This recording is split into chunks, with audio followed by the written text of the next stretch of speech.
Hello, everybody, and welcome to the Talk podcast here on the Motorsport Magpie channel.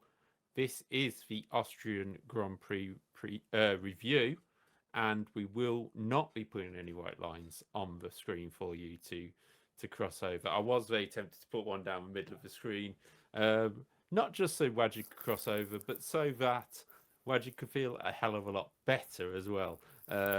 Please forgive him for any sniffling or anything. We will get better. But thank you for joining us, Wajid, on this American Independence Day. I don't know why. No, Have fun.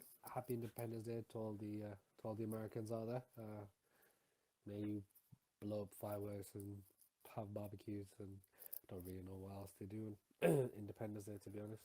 I guess it's the day. I guess it's the day we got our asses kicked in it. It's like sport. We pretty much get our, I mean, it might have been underarm at the wickets when we've thought the over was over, but anyway, not wrong show. Still not on it. Wrong show. Before we start, obviously we have to mention the sad passing of Danilo van Toft at Spa this weekend. We will get into this probably towards the Spa preview a little bit more because there's a lot to talk about. We've got people obviously jumping on Spa should be stopped and all that, and there's so much we could talk about. We could fill a whole podcast quite easily, but the main thing is our thoughts obviously go with Danilo's family, friends, and also up towards Adam Fitzgerald. Sorry, I keep wanting to say Fitzpatrick. Towards Adam Fitzgerald, who is currently in hospital recovering, who was the driver who collected Danilo on the Kemble Straight. So hopefully Adam will get all the support he needs and we will see him back, just like we saw Juan Manuel Correa out there almost winning races in Austria so many years on from Antoine Hubert. Yeah, absolutely. Obviously, any sort of death is tragic, and unfortunately with motorsport that's the risk. But as you said, we'll probably get into everything in regards to Eau Rouge, the Kemmel Straight, Spa, the bans, and what should be done and things like that when Spa comes around. But most importantly, may he rest in peace, and may his family and his friends and whoever else is associated to him, be at ease very soon, and hopefully the pain doesn't last. The pain becomes easier. What can you say in times like this? Like death is it's just a hard, especially for an 18-year-old kid. Yeah, I mean, obviously we've without going too far into it, we've seen everybody jumping on either side of the Twitter sphere. You've got to be right or wrong as always, which is ridiculous. Lance Stroll came out with the comments of, we need to change Spa straight away, which kind of to me means Lance had never seen the incident, didn't even know where it had happened, just heard Eau Rouge and wanted to say something. But it's a lot deeper than that in terms of when the incident happened in the race, why the incident happened, weather conditions, and without going too far into it again, as I say, I will say this, that if we're going to get rid of somewhere like Eau Rouge because of that, or Spa, then why are we going to Saudi Arabia driving around brick walls at exactly the same speed where there's zero visibility in the dry? There's a lot of questions to be asked there if you're going to suddenly get rid of a corner due to that. And then we'll also have to get rid of the majority of Baku as well as Miami, and as well as the current fascination of street circuits, and Monaco as well. Well, you could even say you'd have to get rid of somewhere like Silverstone because Copse is, that barrier makes it blind on entry. Yeah, I think, obviously we're hyperbowling and but banning Spa, changing a route and stuff isn't the answer. I think the circumstances in which the race started need a much deeper look at than Oruge and the Camel Straight itself. But Yeah, as you said, rest in peace to Danilo. to Danilo. May his family be at peace. And yeah, you always hope it's the last time there's going to be a death in motorsport, but unfortunately, it's just not the case. Unfortunately. No, unfortunately, it's not the line people want to hear. But if you make it so Formula One is 100, or motorsport is 100% safe, then the thrill for the drivers won't be there. Honestly, and because at them speeds, the human body just can't. So you either slow everybody down and you say, right, you're restricted to whatever the body can cope with in an accident, or you don't race. That's the only other two options. That's the only options. If you want to make it 100% safe. But anyway, as I say, we spoke about Danilo and Adam, and hopefully, everything will be sorted on that side of things. We will also move on now to the Grand Prix we had in Austria. Sprint weekend. It was a usual weekend where nobody seemed to know if we had free practice 2 or not, because everyone seemed to get confused by Saturday. But we went into a practice session, and for those who can't see, but myself and Wajid can, we do have, for the first time ever, the FIA published records from the Grand Prix out in front of us, because it was impossible to keep up with anything.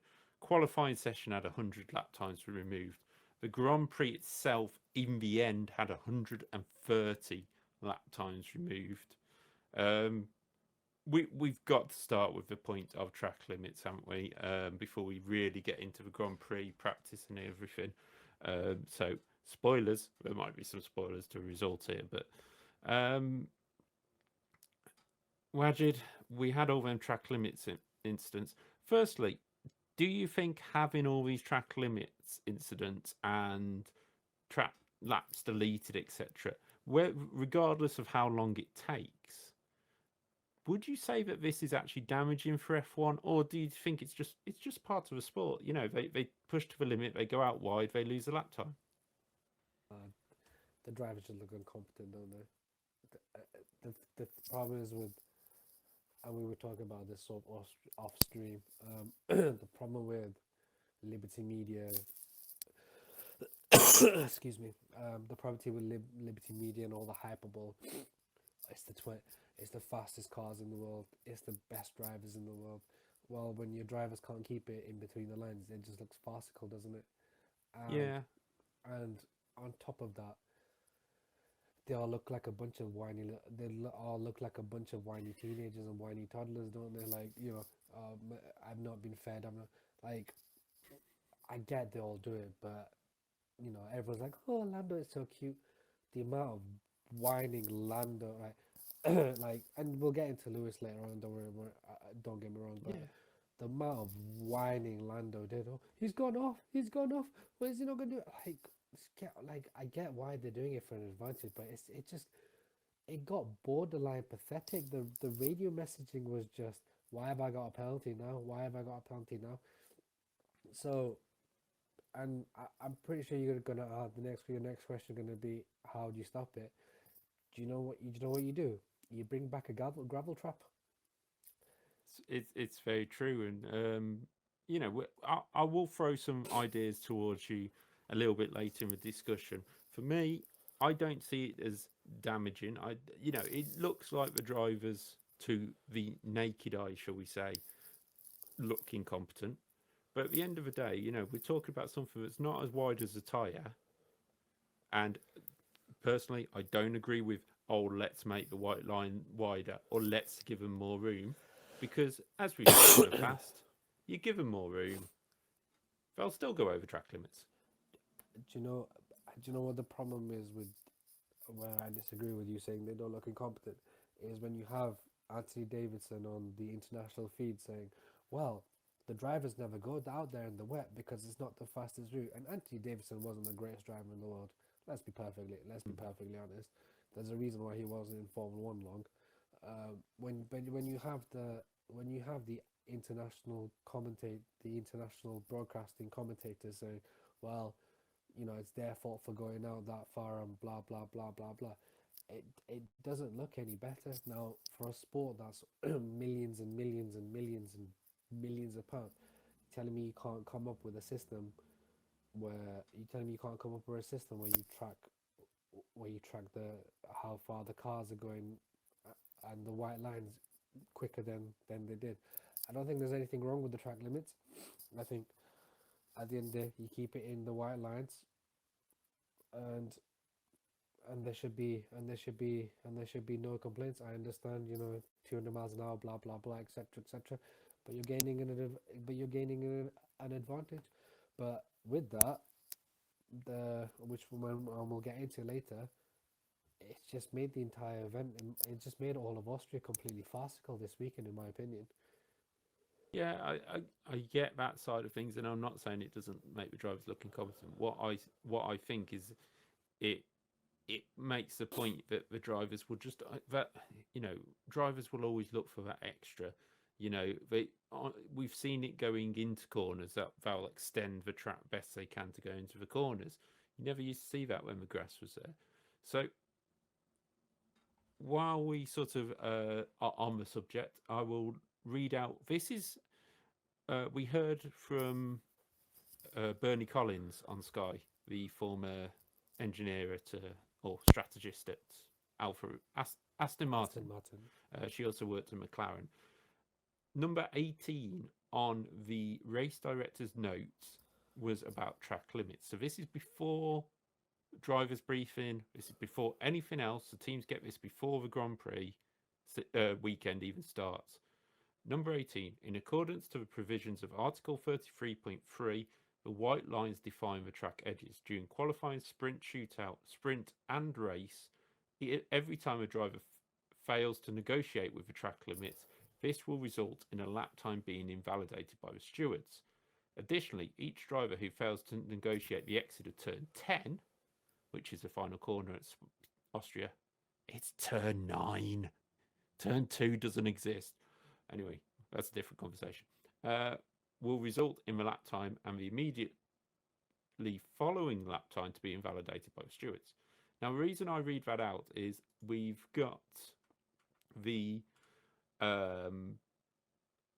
stewards report from a race which are only to do with turns 9 and 10. So obviously we heard from the stewards about, I think it was 1,200 reports of off tracks throughout the race. So they could be turn 1, turn 2. I think there's turn 3. I think at turn 4 you can go off track. Turn 5 exit you can. Turn 6 exit.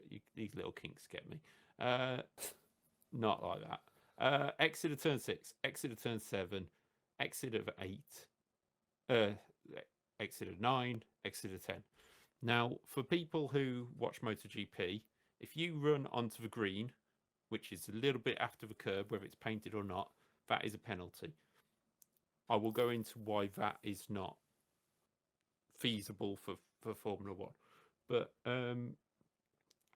this is for turns 9 and 10. Sorry. 83 individual notes on here of drivers going over limits in the race. 83. There was another, I think we counted 47 incidents where the next lap has been deleted. The 83 is just if you run wide at 9 or 10. So 130 incidents just on them 2 corners. Now, a few years ago, they put sausage curbs. Complaints. Cars got damaged. Sausage curbs were removed due to injuries and things like that. But that was brought up by Aston Martin after a race. And Aston Martin said, hang on, you haven't done everything. Which was a little harsh by Aston Martin because the race stewards went, hang on, we're still going through them. We've got 1,200 instances to go through.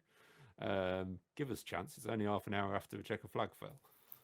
Not looking great. So, during the race, Carlos Sainz, Lewis Hamilton, who was the first, Pierre Gasly, Alex Albon, Logan Sargent, Nick De Vries, I think.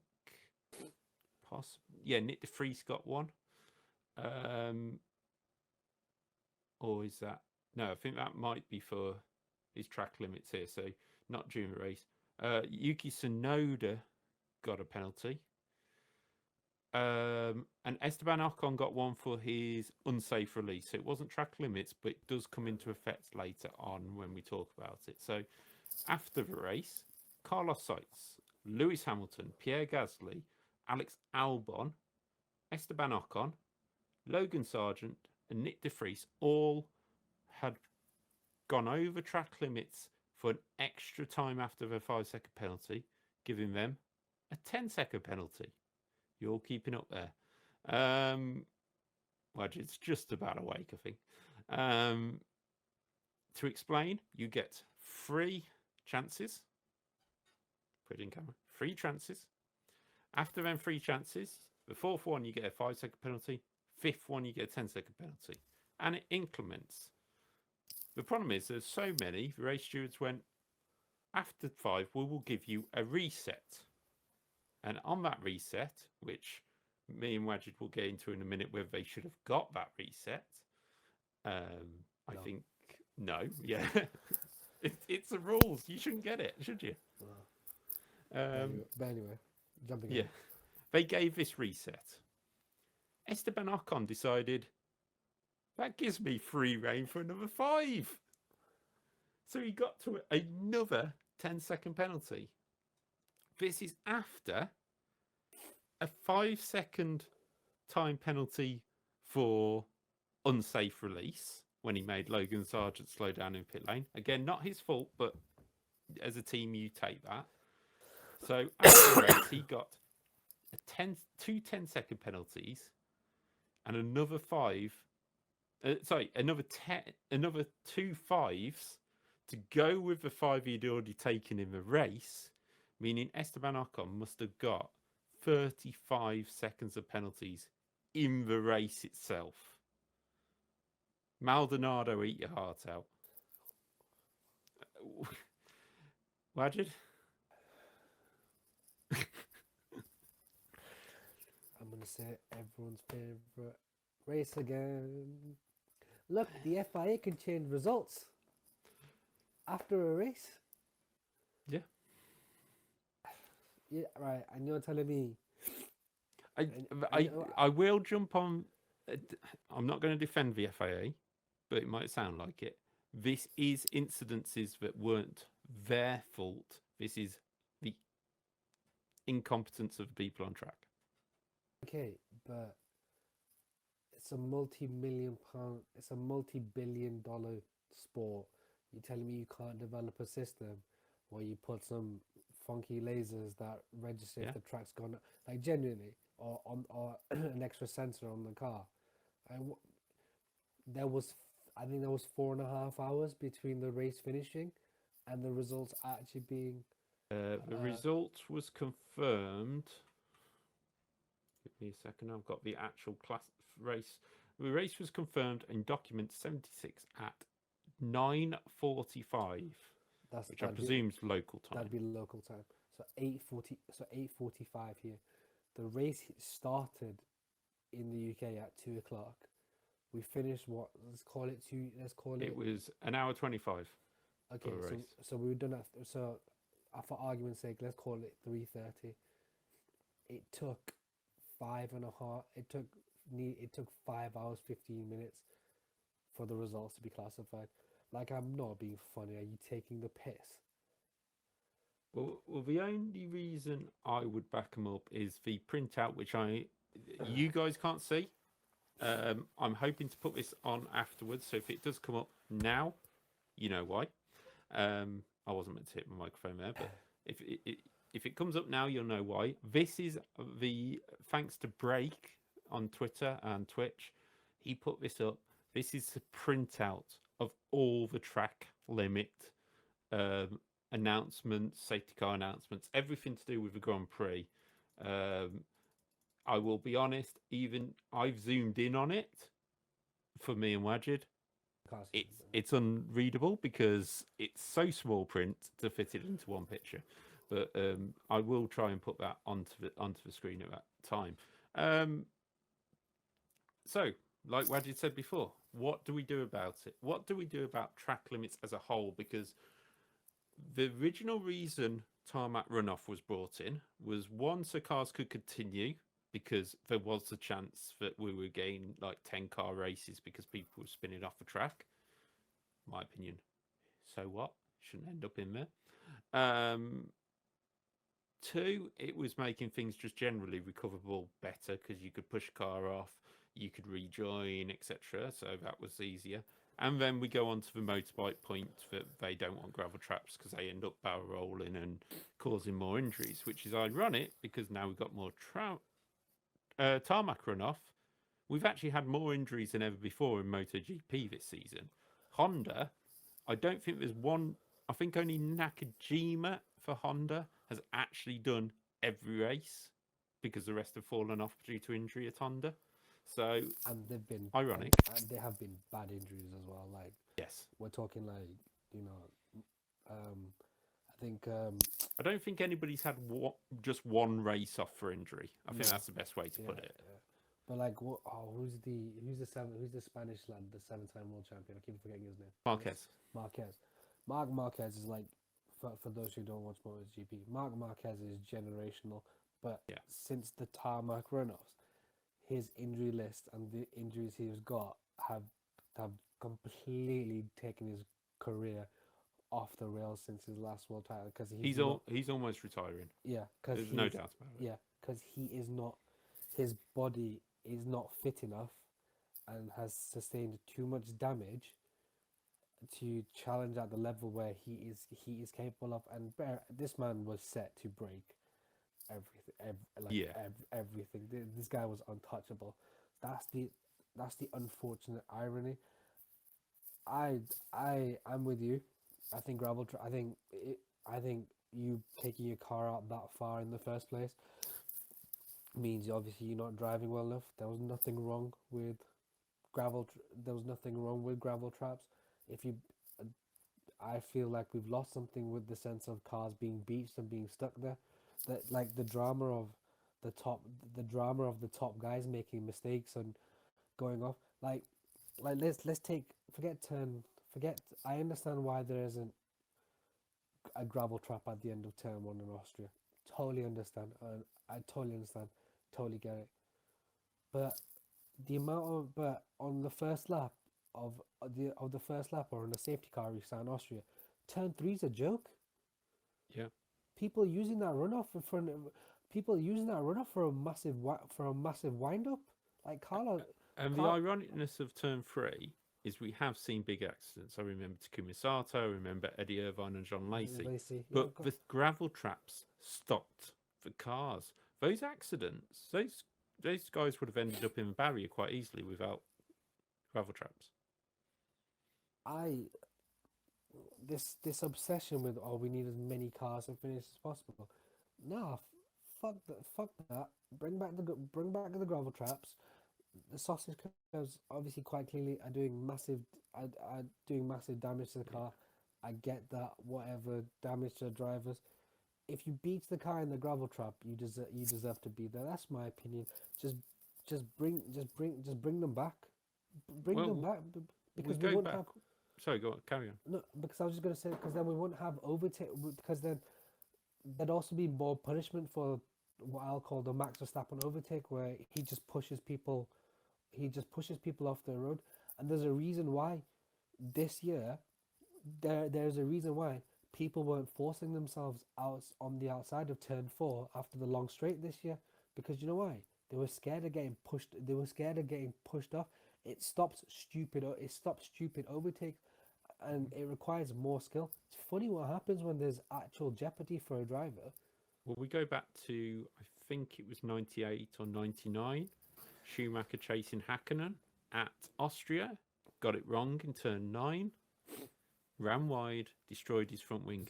Brought back a brilliant drive back to get to the podium, I believe, that race.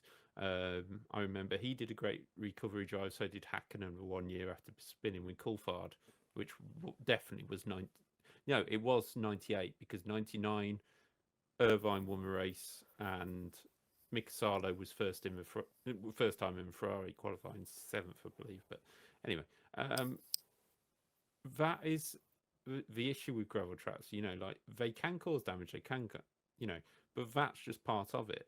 Now, a few years ago, Austria put in not sausage curbs, but rougher curbs, which just vibrated the cars more, and they got complaints off the teams because of the damage and the issues it could cause.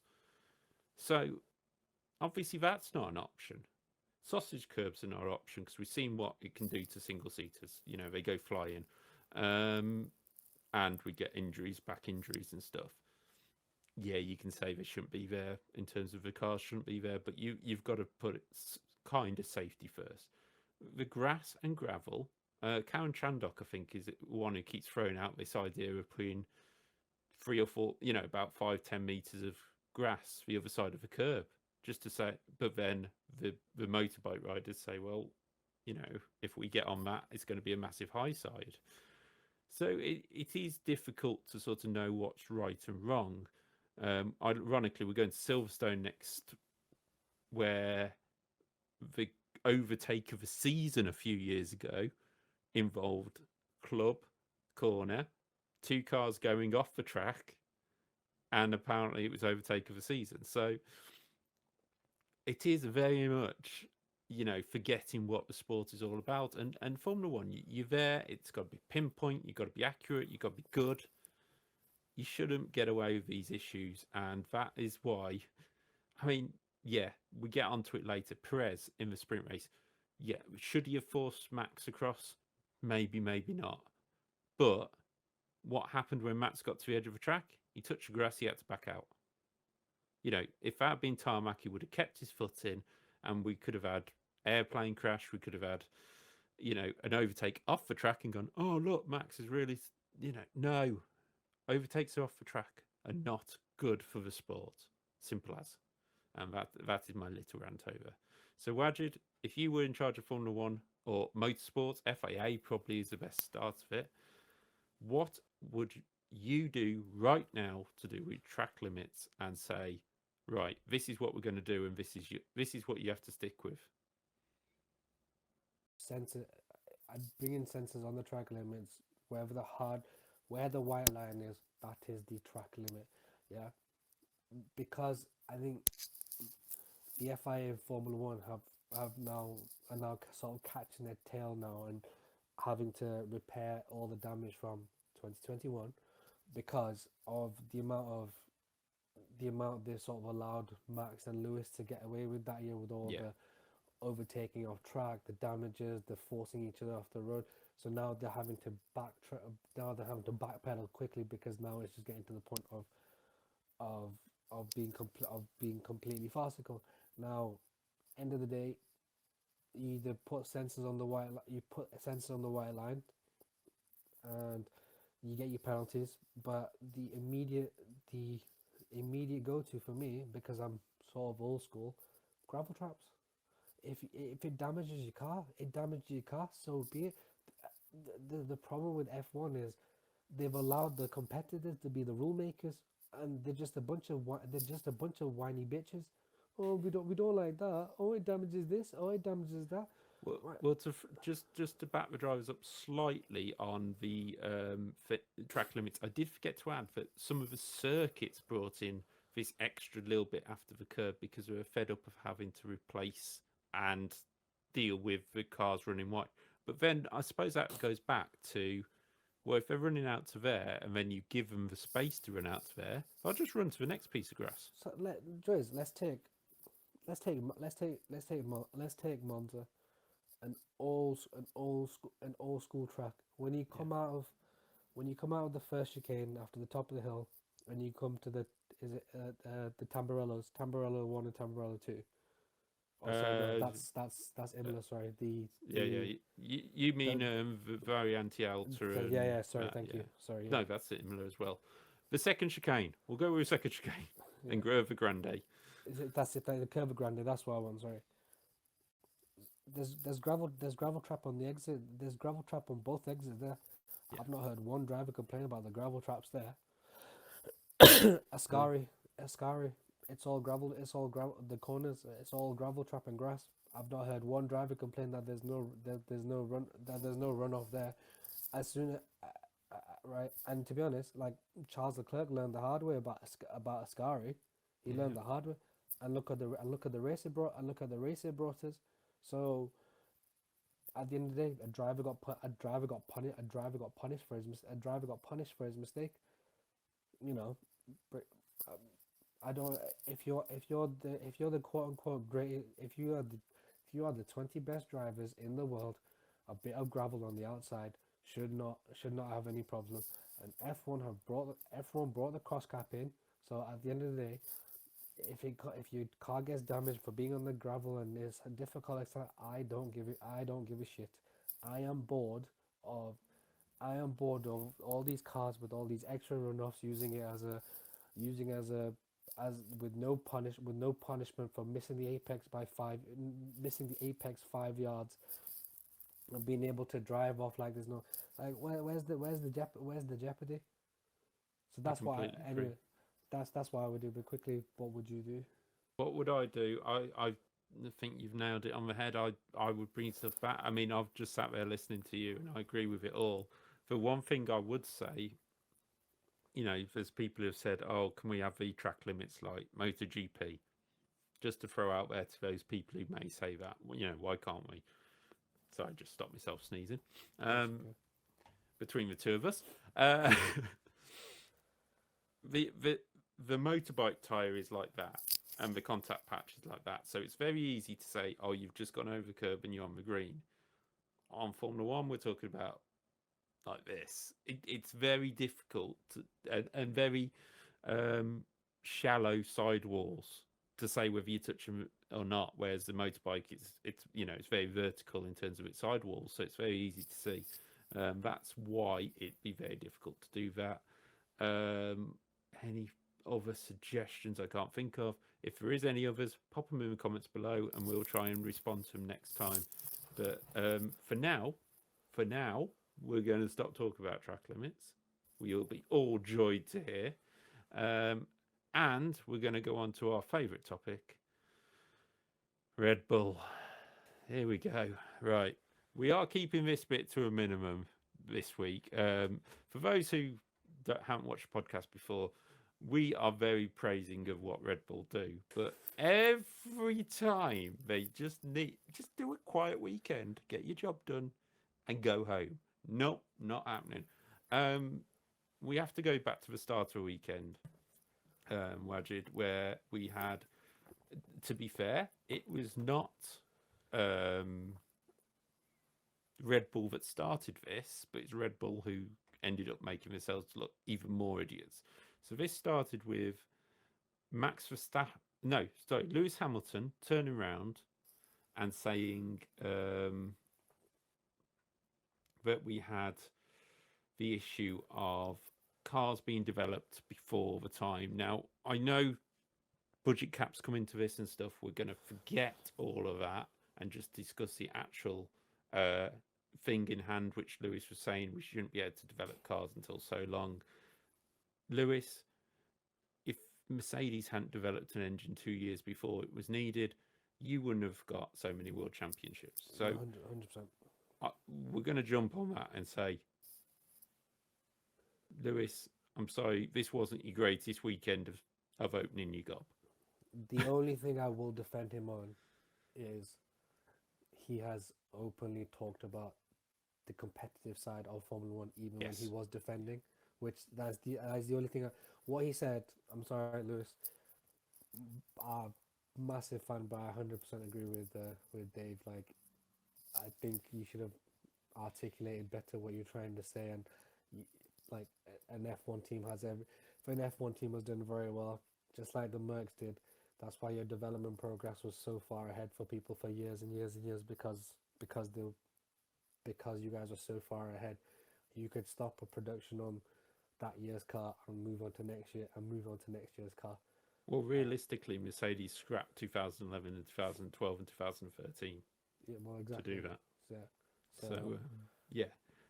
Red Bull obviously got asked about this, where Max Verstappen said, well, I didn't hear him saying about this when he was dominating. As Wajid just said, we all know Lewis Hamilton kept saying, yes, I want Ferrari, I want Red Bull, I want everybody to get up there.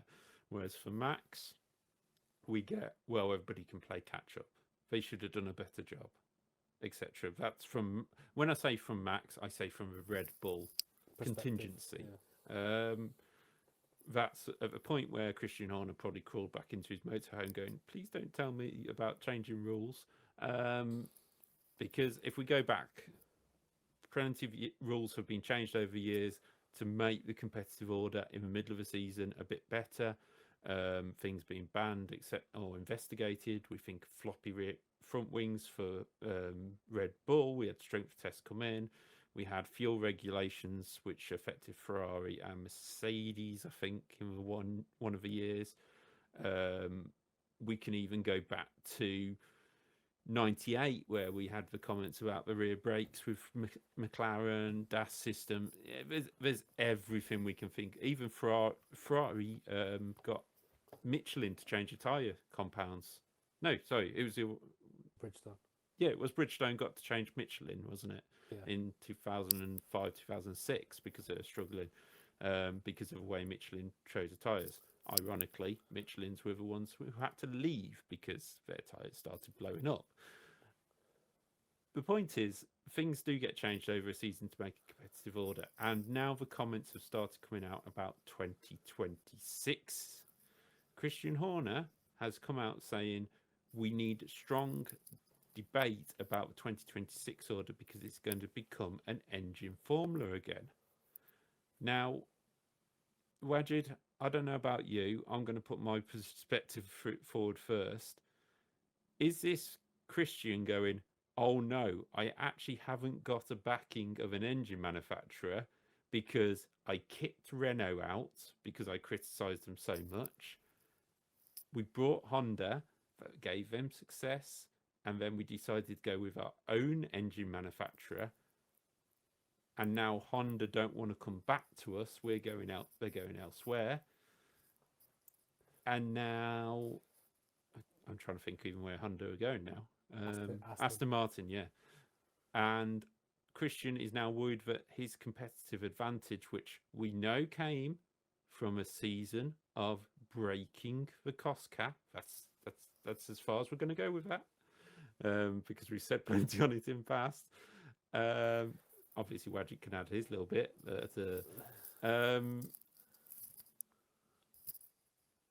He's worried about falling back into the pack again, isn't he? Of course he is. And it's funny how he's piping up. It's funny how, well, one, Simon Lazenby, however much you love kissing Christian Horner's ass, yeah, anytime, like Horner made these comments and not once did Simon Lazenby and Sky Sports question him about it at all. It was hi Christian, get your lips off his ass. You know what I mean? Like do your job. It's pathetic. Like hold him to some standard. Right. No, I will give Fred Vasseur, Toto Wolff,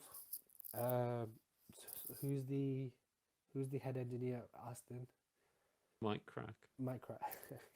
How could you forget that? I swear they put him on TV in every session just on purpose so we can say that. All three of those team bosses have come out and said during the aerodynamic we need to do a better job at catching Red Bull. They've not asked for regulation change, not openly anyway. They've not openly asked for regulation changes. They've not cried about every system. To be honest, me and Dave have complained more why that DRS system by Red Bull has not been investigated more than anyone else has. Um, but as soon as Red Bull know the advantage is gonna go, the tears start, the complaints start. Or I'm I, it's not gonna surprise me if they threaten to leave the sport. To be perfectly honest. We can throw in that little point. Obviously, over the weekend, it was also announced that AlphaTauri will not be called AlphaTauri anymore, and they will not be going back to Toro Rosso. It will be sponsor dependent, which is quite interesting because that sounds very much like the Alfa Romeo Audi kind of deal. Yeah. Now, we already know Alfa are leaving Sauber. I was going to say Alfa are leaving Alfa. Alfa are leaving Sauber to go to Haas next year. We've got Audi coming in at Sauber. I wouldn't know where sponsor dependent would come into Red Bull because they've gone for the Italian for Red Bull.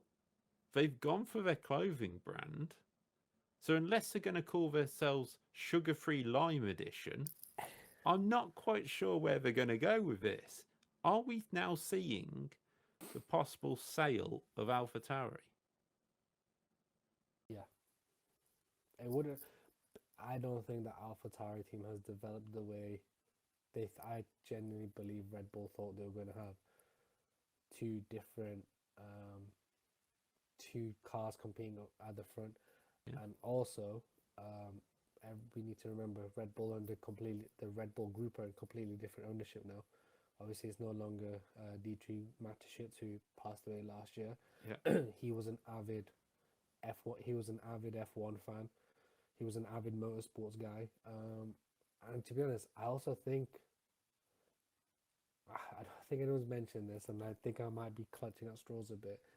But we've not heard Helmut Marko run his mouth as much since Dietrich passed away, and I think that's because Helmut Marko isn't as secure because Dietrich was his best mate, bosom buddy, all that. Yeah. I don't think he's like that with the current crop of. I think it just so happens that the success has come at the right time, because he's wound his neck in a lot, which no one seemed to have mentioned. Yes, he still says something from time to time, but before there wasn't 3 days without a stupid comment from him.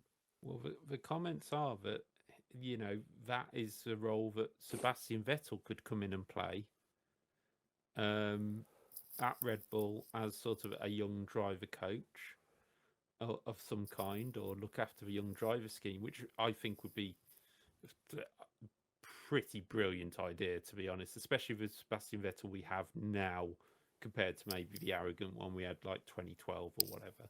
I think what he can bring to the young drivers would actually make them come on, whereas somebody like Helmut Marko who we've got to remember he's a failed Formula One driver. He did try and race numerous times in Formula One and did not qualify quite a few times as well. He doesn't have that experience to put onto the young drivers, and we've got to say, we've said it numerous times before, Max Verstappen was not a Red Bull Young Driver Academy. He was signed by Red Bull and put into the academy when he joined AlphaTauri or Toro Rosso at the time. The last person to really come through from the Young Driver Academy was Pierre Gasly, Carlos Sainz, and Daniel Ricciardo. Alex Albon. Yes, but Albon was dropped by Red Bull. But yes, I do agree. My point more to that was he might have been dropped and re-signed, but he went through the system. Yeah, he did start coming through the system and then was dropped in Formula 2, had a couple of seasons without Red Bull and then came back to it, which is why I still think Alex Albon is well in the running for that Red Bull seat. I think he's having a very underrated season, to be perfectly honest. Yeah, and we'll get onto the ratings very, very shortly. Well, after we've actually spoke about the Austrian Grand Prix, which we haven't yet. In terms of Marko not being safe, yeah, I can see that exactly. But in terms of AlphaTauri's future, it's either going to be a sale of some kind, but then a few rumours came out, a few murmurings, whether this is the truth. Red Bull suddenly become more competitive. Toro Rosso, AlphaTauri, whatever you care to call them, were a constant point scoring team back in like 2007, 2008, etc. and won a race with Pig Esley. Remember, we can't forget how good it was that year. I mean, they were the first team under the Red Bull banner to get a win under Seb Vettel as well. Yeah, exactly. So are we now? They've fallen to the bottom, and Red Bull have rose to the top. Do I dare say, where's that wind tunnel time gone? That's a strong. It shouldn't happen, but realistically, it's one team. You'd like to think there are things in place for stuff like that not to occur. That doesn't mean that you don't believe it's happening. No, it doesn't. And the problem is that F1 over the last couple of years has left so much in terms of, well, it's okay to cheat, it's okay to bend the rules. It would not extend the realms of possibility that is occurring. Yeah. To which I would then add, nothing would be done about it anyway. I do have to add, in case Christian's watching, if you are, hello Christian, we're not saying that Toro Rosso are creating parts for Red Bull, but it's very easy for Red Bull to go, I'm going down this direction, can you go down that direction, and we'll see which one works. So you've got, while you've got less wind tunnel time for Red Bull, you've also got more because they can investigate different things. And information, I don't care what people say, passes between the two. Possibly. Because we've had the talk before. I mean, you got to remember, Toro Rosso used to run last year's Red Bull car.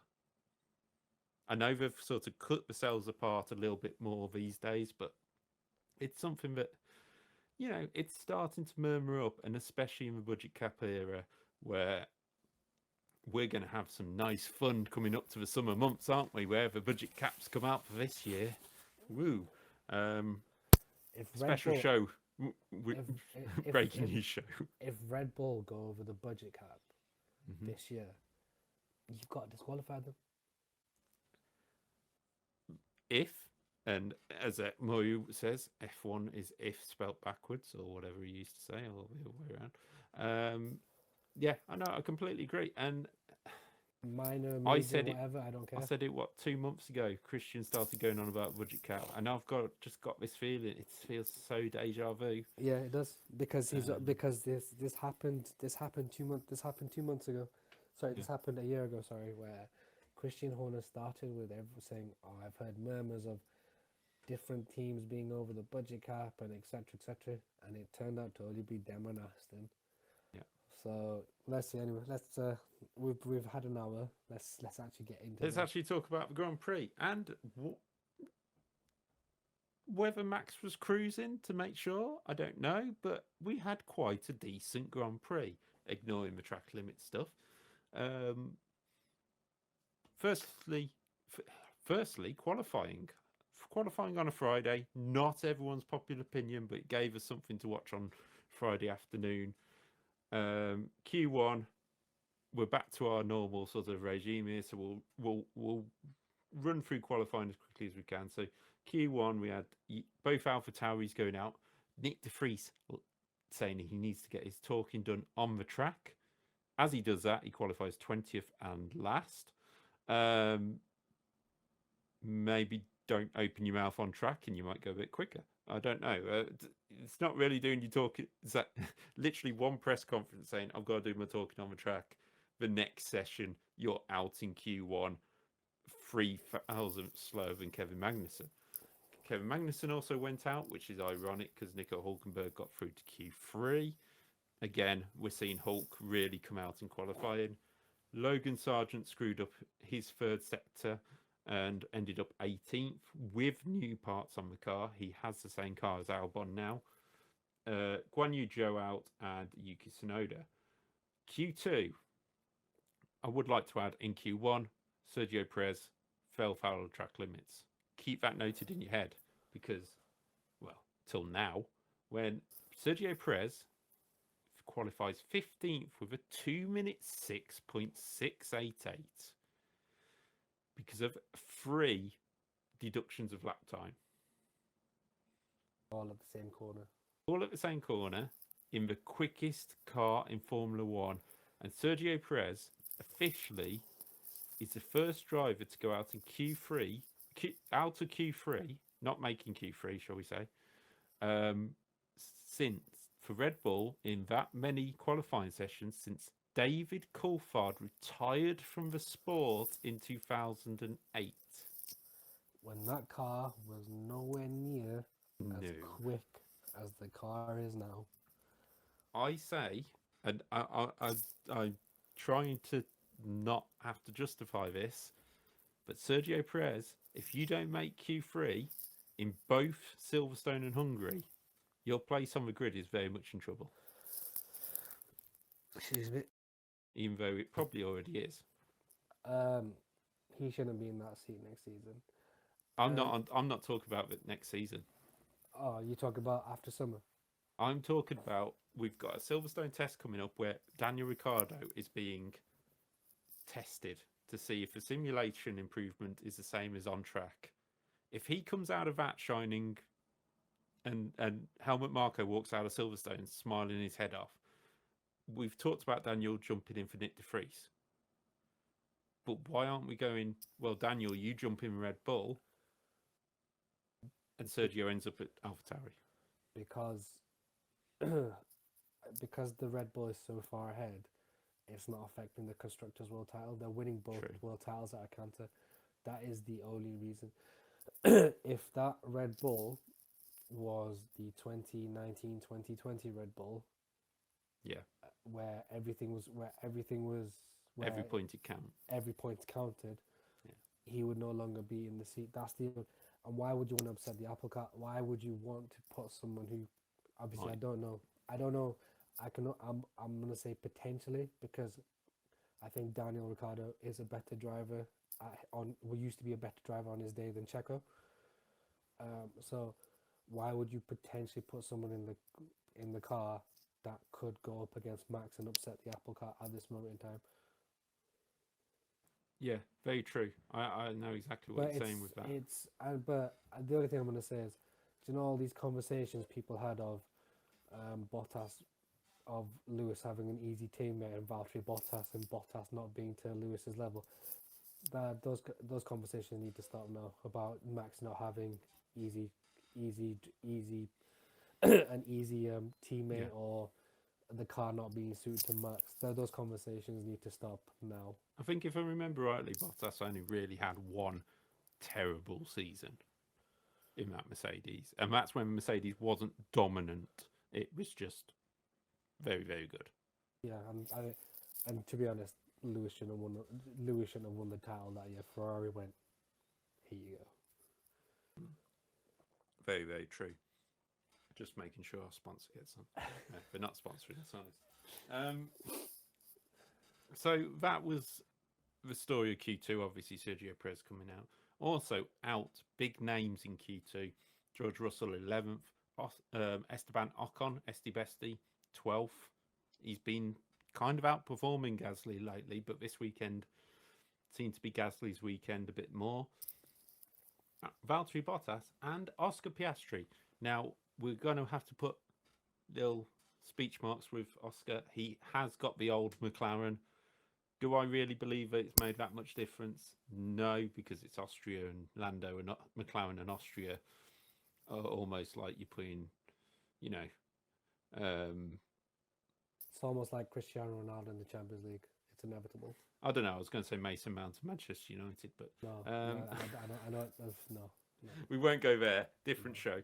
So that meant we had a bit of a mixed Q3. We had Max Verstappen, Charles Leclerc, Carlos Sainz, Lando Norris, Lewis Hamilton, both Aston Martins making it through, with Lance Stroll out qualifying Alonso, Hulkenberg popping at P8, Gasly P9, and Albon P10. Not qualifying over though. Obviously some good performances in there. Friday qualifying, who was your standout, shall we say? I had to be Lando, even with the upgrades. You and I were taking the piss on the preview show going, well, according to Mika Hakkinen, they should be winning this weekend. I mean, Lando did a fairly decent job at getting close to that. So but He yeah, gave it a go, yeah. excuse me, definitely Lando. For That me, I'm going to say Nico. I think that Haas shouldn't be anywhere near Q3 most days. But then, then Saturday came, and we had an even more mixed up grid because of the rules behind. Well, we had a weird track condition, didn't we, in qualifying? You know, it sort of was drying up a lot. Apologies if you can all hear my seat squeaking. I don't know why it's squeaking like a kids TV show. I don't know. So we go to sprint qualifying, the sprint shootout. So grid for races decided. Now we move on to almost a separate event on the Saturdays. Max Verstappen and Sergio Perez front row, with Lando Norris and Nico Hulkenberg fourth. Again, mega lap pulled out by Nico. Sainz and Leclerc lined up with Ferraris just ahead of the two Aston Martins, where Alonso got the better of Stroll. Ocon and Kevin Magnussen got a second Haas into the top 10. So great opening warm-up pace on the tyres by Haas. Possibly why they eat them alive in the middle of a race. But the big story was, of course, Mercedes, who ended up 15th, and Lewis Hamilton down in 18th. Wajid, it wasn't a good day for Mercedes. No, it wasn't. Someone on this podcast refuses to admit the world title's over. And they refuse to admit that their grids haven't worked as they should have done. But It's Austria. That's by the by. I mean, let's just get into the story of qualifying of SQ, of the sprint shoot, or whatever the hell you want to call it. SQ1. Well, it was the story of sprint qualifying anyway. Yeah. Should Max have got a penalty? I think yes, but Lewis should have. No, I totally agree. I think I kind of think the stewards looked at it and went, well, it was tit for tat. We don't. But technically they shouldn't have. But it wasn't tit for tat, though, was it? Because Max was through and it's cost Lewis his lap. No, I agree. I think Lewis was trying to get out of the way, got towards the final corner, had to go, or he would have come stationary. It just happened that Max was coming a damn sight quicker than Mercedes realised. And then it wasn't as much as a block by Lewis, but it would have been a penalty in most cases. But then because Max has then purposely gone into the first corner and made that thing, it's a risk of a penalty. And this is why, and Wajid will bring it up, we've seen tweets even by friends of me who have said, you know, this is different Max Verstappen. I think that instance is why we know it's not a different Max Verstappen. And if somebody was challenging him, we wouldn't see this mistake-free driver. I don't even think it's someone. I think there's something about Lewis Hamilton. Oh yeah, that don't help. Yeah, no, I think if that was Fernando, I think he lets it go. Probably does, yeah. And this is why people. And the thing is, this is why people are so pissed off and just fed up with the sport, because any other person, that's a slam dunk penalty. That's a slam dunk penalty, and for Lewis as well. Yeah. Lewis, you can say, is accidental, like many of them normally are. Max has deliberately raced him into turn one and then slowed down as he's taken the corner. The one thing I don't get on the whole situation is Mercedes, yes, are out in Q1. So they had nothing to lose by appealing it. What would they end up doing? Being 20th? You know what I mean? Like, if they appealed it and got a penalty themselves because they went, oh, well, it's tit for tat, you're both going to get penalties. Then what's Lewis Hamilton losing? Max Verstappen ends up P4. We put Lando on the front row with Sergio and Nico Hulkenberg third. And Lewis Hamilton ends up last on the grid. But this is where... You don't lose anything. But this is where I think Toto Wolff's got no balls in his leadership. Like, at least I've said a lot about Christian Horner, but you know what?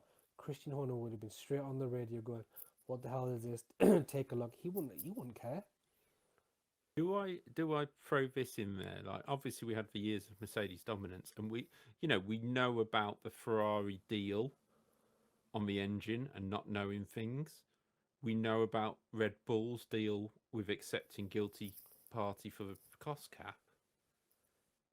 Is there possibly something in there with Mercedes that we don't know about that was agreed in terms of maybe using the DAS for the season when it was banned or things like that? Has there been an agreement somewhere that Mercedes have been able to take advantage of? And it shouldn't, but maybe Toto sort of respects that agreement being let, so he doesn't want to fight things too hard. Then why are you and I wasting our time on this podcast and watching the sport anymore? I didn't know spending time with me was a waste of time. I feel unloved now. But you know what? You know what I mean. Yeah. Why bother calling this a sport anymore? I do agree. I'm just sort of throwing that out there. I totally look. I'm not disagreeing with what you're saying, but that's what. Why bother calling this a sport? Why bother watching anymore?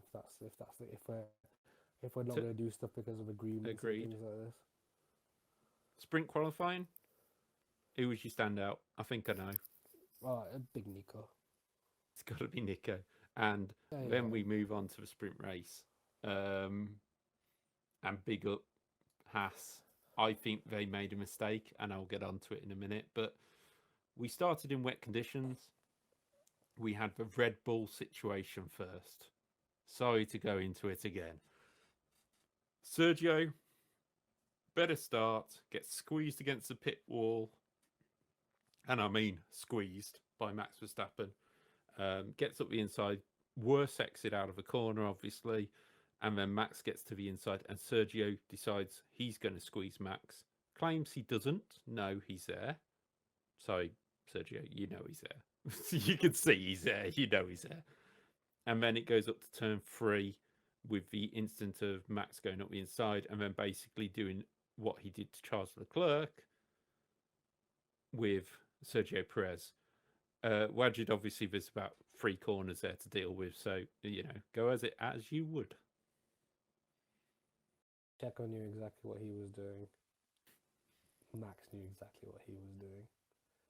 I think that's kind of the simplest way to put it. No, generally nothing else really. They both knew exactly what they were doing to each other. Yeah, it's one of them where I don't think people would get involved in terms of the FIA because they're teammates.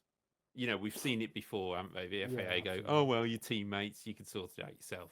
To me, right? Sorry, mate. Sorry, can we pause here? I just need to throw up quickly. No, it's fine.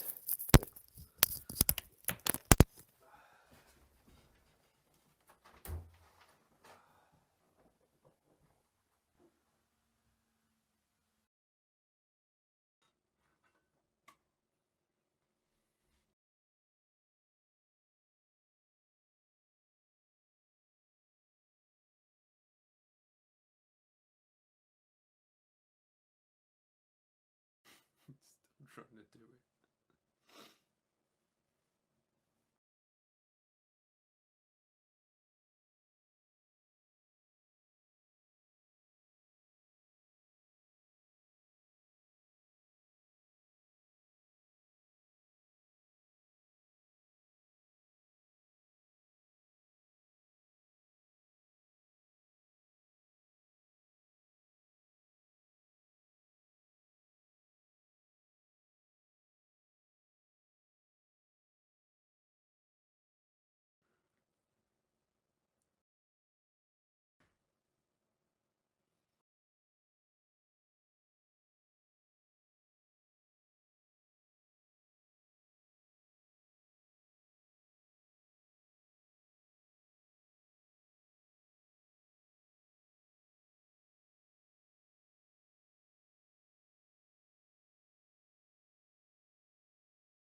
very sorry about that.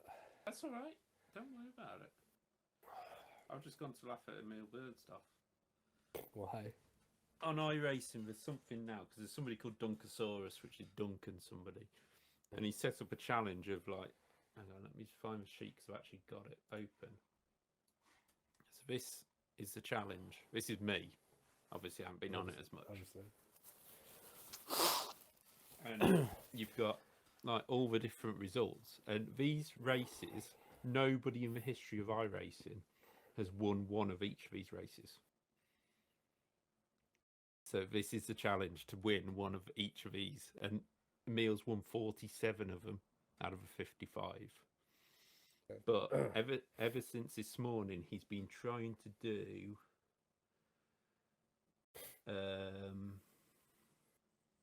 this one, I think. He's had that one to do and another one. Does it just win one race or win the... Yeah. So you don't have to win... So I could go on now and do Formula Rookies. Right. And just because I'm not top split, it still counts as a win. Okay. So I've got 6 of them in all time. Nobody's ever done it in a season, but no one's ever done it all time. So all time is a target at the moment. But he's done 47 of them so far, which is but he's been stuck on the Fanatec GT3. He's been stuck on GT3s. Here he is, and he keeps getting into races, and then he gets these 8,000 scoring drivers to pop in, and just can't do it. What, like Max Verstappen and them, man? Not quite, but yeah, it's been really annoying for him, because some of the races he's popped in and he's literally got 1 I rating because he's been racing against nobody, basically. So, but it has to go official and stuff. So his is currently, if I can find it. Yeah, you still all right to continue? Yeah. I'm good. I'm good to finish this.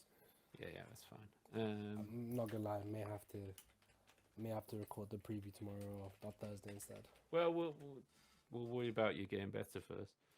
So here you go. So he's on 48 at the moment, but he's won of all time. So he's chipping away at all these smaller ones. But this is the overall. So there's Dario, who is a streamer as well. He's on 30 for this season, but on all time, he's not top. So Daniel Gray is a moaning little American. Casey Kerwin's quite quick. Anybody else I recognise on here? Emily Jones, she streams, but she hasn't done any this season. But Josh Ladd, I literally kart against him once. Oh, a few times. He races Williams. Yeah, so and nobody knows that they're part of this. Like, anybody on iRacing is part of this. They're just all signed up automatically. So So what does the winner get? Oh, it's just a challenge. Oh, I thought there might be a prize or something. Oh, I don't know if he's got a prize at the end of it. I don't know. Right, we're on to my view of Red Bull, weren't we? Yeah. Okay, so yeah, so generally in terms of Red Bull, I think probably should have controlled the situation a lot better, but you know, Max is miles ahead. Let Sergio squeeze him if he wants. What's there to control when your golden boy's still in the race? Well, Max squeezed him towards the pit wall first. You know what I mean? Like, and it shows something which we'll get onto in the Grand Prix, why the blood is not good inside Red Bull. So quickly before we move on, question: is Max Verstappen more protected than Seb Vettel was at his peak at Red Bull? Yes. Interesting, because I also think so. I also think so as well. Yeah, so I think so, because you know, Sebastian was somebody who, which we'll get onto later, was somebody who liked his records. Absolutely loved his records. Max would not be pitting for a fastest lap point if it wasn't a point. If you get what I mean, he wouldn't be going for these grand slams. He wouldn't be fussed about it. And when we get into the race, I think you've got a lot to say about that pit stop. Yes. But no, we'll move on. Let's move on. The sprint, obviously, that was the first race. Max disappears 21 seconds in the lead of sprint. Done. Behind, we had quite a good battle. We had Sergio Perez having to fight with Carlos Sainz. Was that the race where we had he's trying to intimidate me, or was that in that was in the Grand Prix? That was the Grand Prix. This was probably the start of it, though. A good drive by Carlos, to be fair, in a car which isn't the put up a good fight against Sergio, which is a bit ironic because we're looking at it as Sergio finished 2 seconds ahead of Carlos Sainz in the quicker car, but then people say Perez is worthy of his. Some people say Perez is worthy of his drive.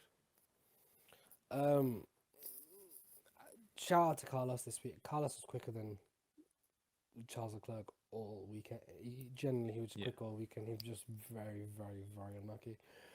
He does seem to do it around this part of the season. Yeah, he does seem to wake up. Yeah, I mean, let's see what happens in Silverstone. He won there last year, didn't he? Yeah. Even though it wasn't the cleanest of races, yeah, he did. So yeah, so excuse me, but no, I think look, this even and in the Grand Prix we'll get to it. No one can tell me if Max was in Checo's 2 positions. Yeah, that Max would not have been. Max would one at least a lot closer, or 2 even won those races.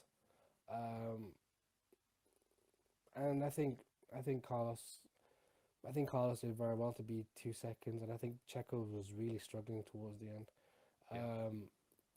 Massive shout out. I'm going to skip to him right now.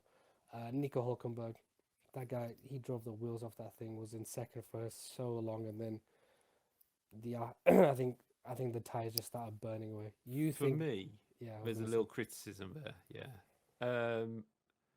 for Haas, we've seen it eat its tires all season. We've seen it brilliant in qualifying, which means the warm up on them tires is epic compared to anybody else. I think we can all say that. So why are we waiting till I think it was 2 laps after George Russell had gone to slicks? If George is already back on the pace roughly,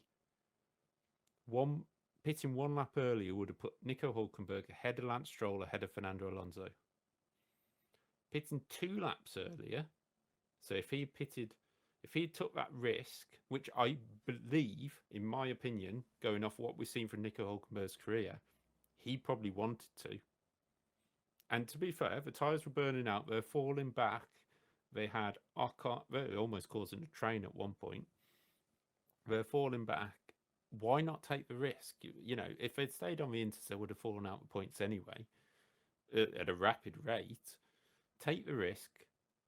And I honestly think if Nico Hülkenberg had gone to slicks that little bit earlier, maybe George Russell moment, we'd be seeing him on that sprint podium. Can't disagree. But I think, excuse me, but I think from a Haas perspective, you're in second. Yes, cool. You get called by Checo. You get called by Carlos. You're in a net. You're in 4th place. Yeah. There was no DRS at the time. The Aston's not that much quicker down the straight than the Haas. He would have just made it wider. I get why they didn't do it, but I just think hindsight. Hindsight's a wonderful thing. I mean, if hindsight was what it was, I would have never come back from Brazil. But here we are. Well, you might have had to, because you might not have been able to afford the medical bills in Brazil. Took out medical insurance for I went, so it's all right. But no, so it was George Russell who took that risk, wasn't it? Yeah, it was, and he was so quick when he came out.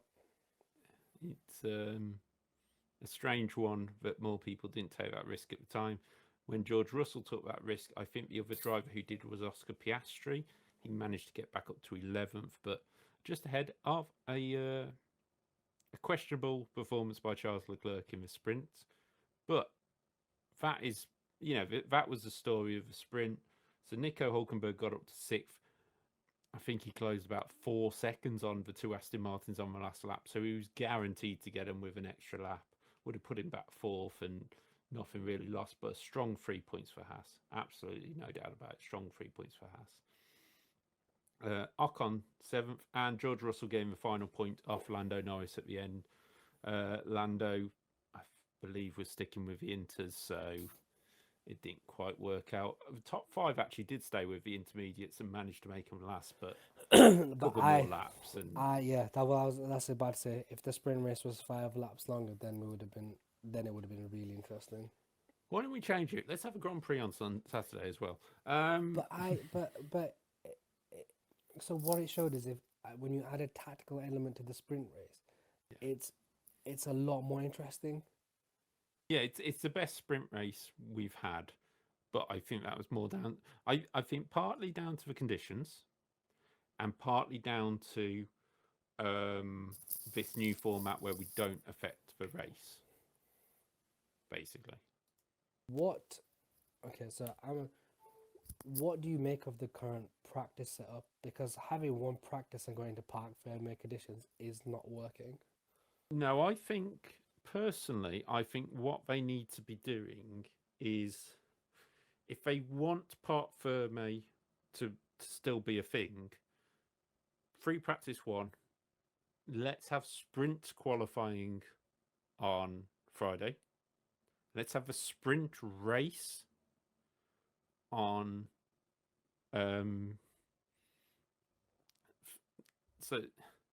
I suppose it doesn't matter which way. I suppose it's good that it's on the Saturday altogether, but we need something where Parc Fermé allows a little bit more changes with the race, because we're getting too many people starting for pit lane after a sprint race, aren't we? Yeah. So I think there's got to be something done there in terms of Parc Fermé, but because this time we had Nick de Vries and Kevin Magnussen start for pit lane. Yeah. And I don't know. It just the sprint formula just doesn't seem. The sprint formula weekend just does not seem right to me at the moment. Hence why I asked. But still working on it. It's new. Yeah. It's still early days, I suppose. Yeah, I mean, it's not going anywhere. Let's be honest. Yeah, sadly. We'll move on to race because we've already bored you for an hour and so long. And we've still got our scoring to come up a little bit later on in the show. So the Grand Prix itself, Max Verstappen didn't stalk away, whether at first for a while. The two Ferraris sort of kept up with him. Ferrari decided to allow Charles Leclerc to continue fighting him and pit sites early. Whether that was the right thing to do, I'm not sure. No, they pitted because of the virtual. They both pitted because of the virtual. Oh, sorry, they both pitted, yeah, didn't they? Max didn't pit under the early safety car of VSC. But generally a good race throughout the midfield. If you do look at results, please forget how many times they pitted, because they did come through pit lane under safety car, so that does count as a pit stop for some reason. But a lot of the talk was about track limits throughout the race, but we did see some good racing between people. Yeah, we did. There was a big fight in the middle between sort of Albon, Zhou, Ocon, Gasly, Stroll. They all seem to be scrapping left and right. Yeah. Lando and Lewis, for whatever potential problems or how bad the Merc was, they were nose and tail and battling and going back and forth with one another. And Checo, when he got his set of boots on, and the battle he had with Carlos Sainz, back and forth, Carlos didn't let go. Granted, it may have been lost in translation, and fair play to all the drivers. A lot of the drivers on the grid, English is not their first language yet. Most of the sort of most of the sort of radio commentary between them and the pits are always in English. Intimidation is probably the wrong word to Yeah, go I with. think that was Sites crying a little bit because he got on. He'd not got rub of agreeing with Ferrari making the decisions, and it was causing him issues. We had the Lewis Hamilton. A lot of people jumped on Lewis. Sorry, Lewis. Just get on with it. You got the penalty. It's dealt with. Lando Norris. I know he's loved by many. Shut up. Don't start. You were the first one.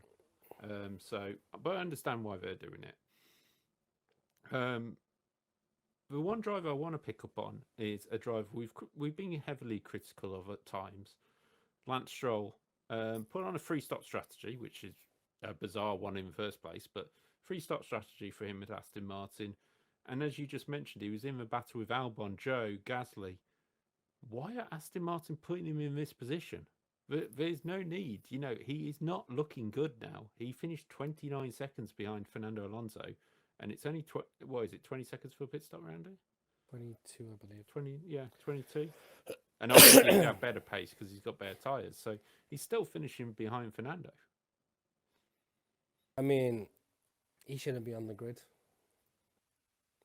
I've said that since I gave him a pass in Bahrain. You know, he came back with 2 broken wrists. Granted, it was his fault because he did something he shouldn't have been doing. But to say a double broken wrist, to say you come back from a double broken wrist and that's your best race of the season, it sort of speaks volumes, really. Yeah. If Lawrence Stroll is serious, Lawrence Stroll should just be a test driver.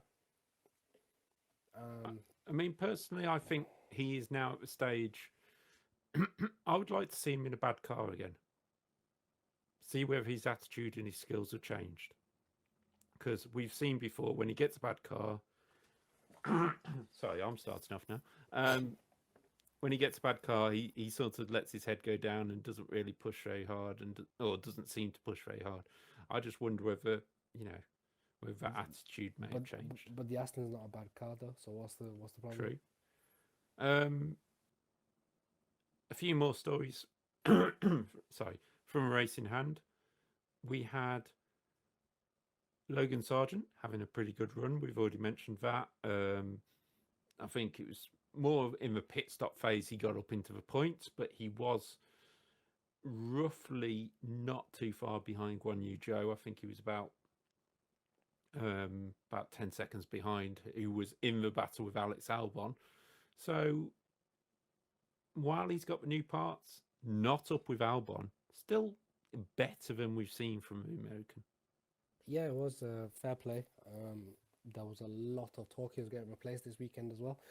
There's a lot of talk of a certain Schumacher taking that seat. I think he's bought himself time with this performance. We're going to Silverstone, a track he has Silverstone in Hungary, I believe F2 go to. I think he's won at Silverstone as well. So I will check that while you carry on. So there should be no excuses in terms of the next 2 races, or it's a new track, things like that. Generally speaking, for some reason, the rookie crop of this year have been very, very poor. Even sort of, Oscar Piastri came in with so much fanfare and hype. He got his ass kicked this weekend. Yes, Lando's very good at Austria, but he has been utterly nowhere. So, hopefully for sort of Oscar's, for Logan's sake, this is the turnaround. So well, Logan, we've seen race in Formula 3 at Silverstone, where he got a first and a fifth he won the feature race and fifth in the sprint for Prema in 2020. In 2022, when he went with Carlin in F2, he finished 7th in the sprint and first in the feature. So he's got 2 wins around the circuit. So, maybe we'll see something from Logan this week. Well, it is this weekend. The other story from the race, which we'll get onto in a minute, because the first one I want to mention is FIA. You may have gone a little wild on the track limits because there was a track limit warning for Nico Hulkenberg when he pulled off the track to retire. Yeah, the funny thing about that was Haas tweeting about it.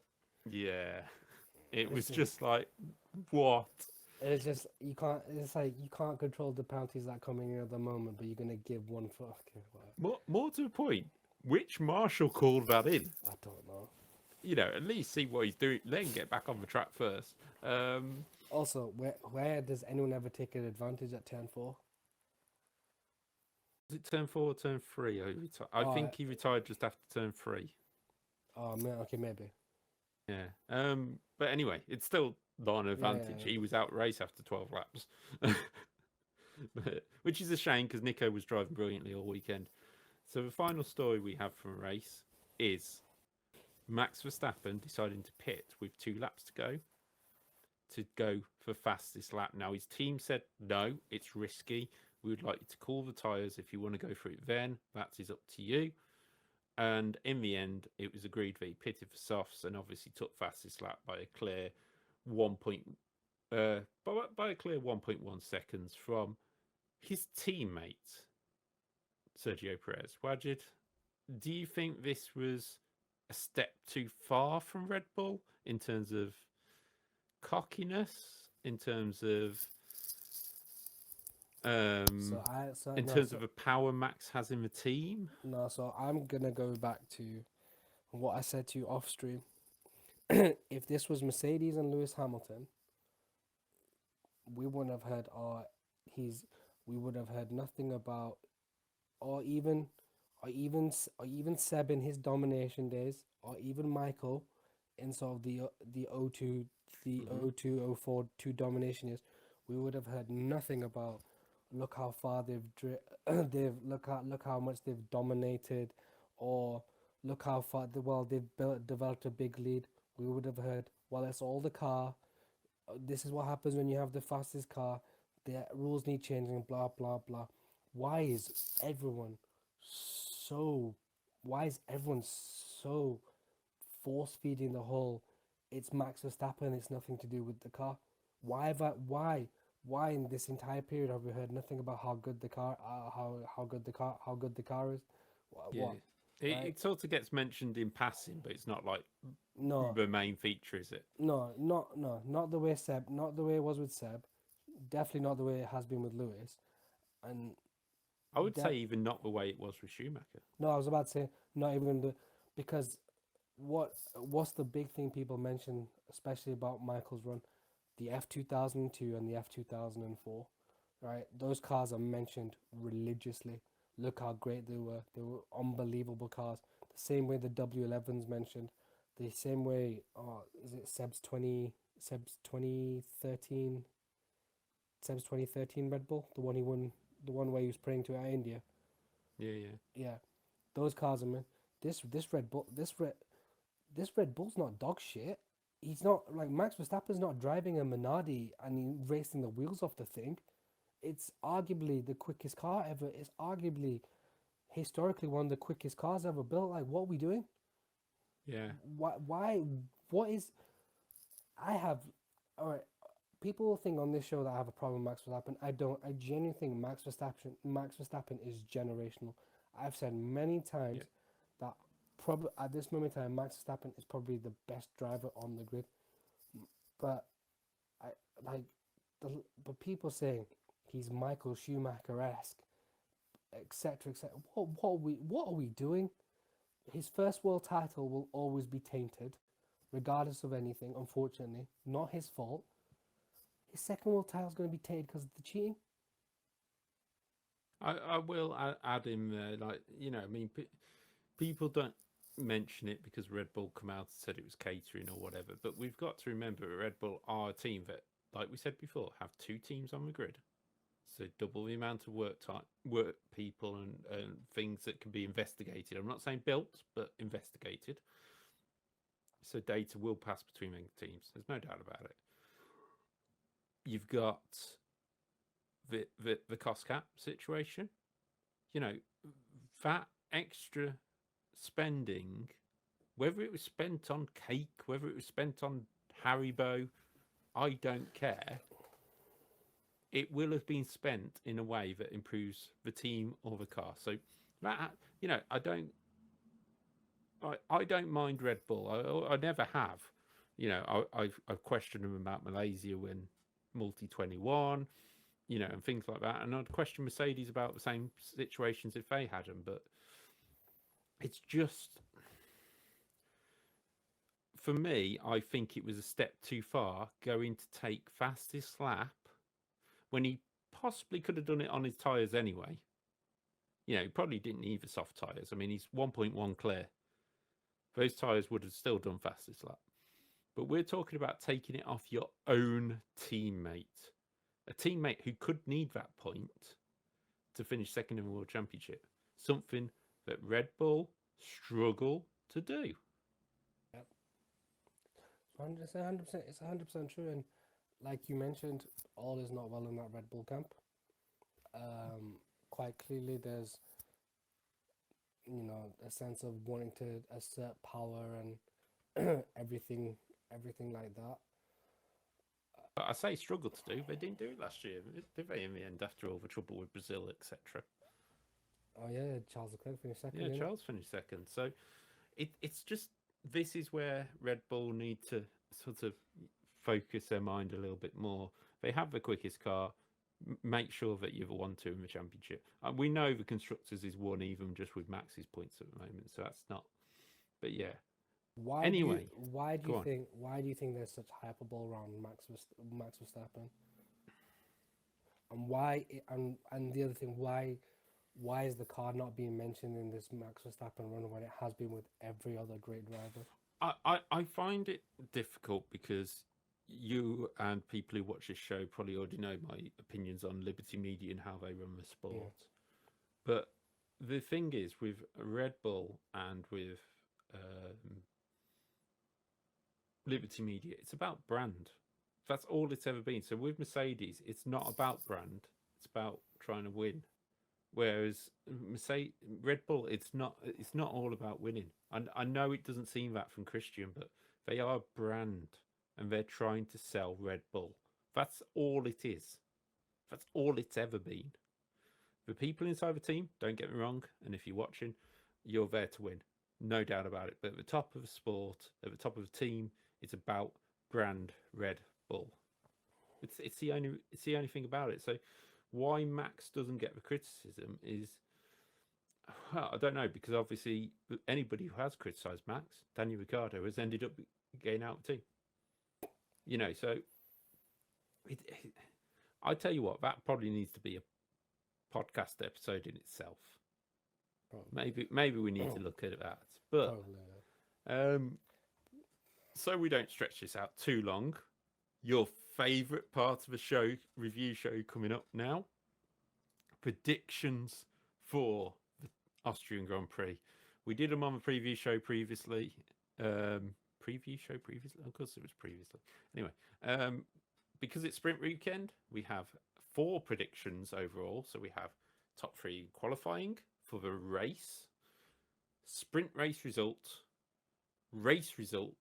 and our 3 randoms. So that is out of 12 again. So the second race of the season that we've picked out of 12. So again, probably still not best at scoring this, but we're getting better. So we'll start with Wajid for qualifying. You picked Max Charles Fernando. Yep, 2 points. Well done. I chose Max Lewis Charles. I get 1 point. Ironically, we have just watched it back before this. I did pick Max Charles Lewis at first and then changed it, so I shot myself in the foot. Gut instinct. In the sprint race, Wajid lost his marbles and went for a Mercedes 1-2 with Lewis leading, George home, and Max in third. Yes, it was going to rain, but it wasn't going to monsoon. We would have called the race off. I went Max Lewis Fernando. So 1 point, 2-2 for us now. We go to the race. Wajid, you chose Max Lewis Fernando. Lost my marbles. Yeah, you got a point. Lost my marbles. Yeah, you got a point. I chose Max Lewis Albon, then changed it to Fernando. Even if I changed it, didn't matter. Still only 1 point. 3-3. And I think this is possibly currently the highest scoring weekend we've ever had. Yes, because on round 3, which was Australia, it was 3-2 to me. So that's quite interesting. In terms of the Special predictions. Special predictions, yes. Wajid, you went for Checo out in Q1. Well, you weren't far off. So You Q2. were a brush stroke away, literally, depending how they put the white lines down, away from that happening. You also said Q5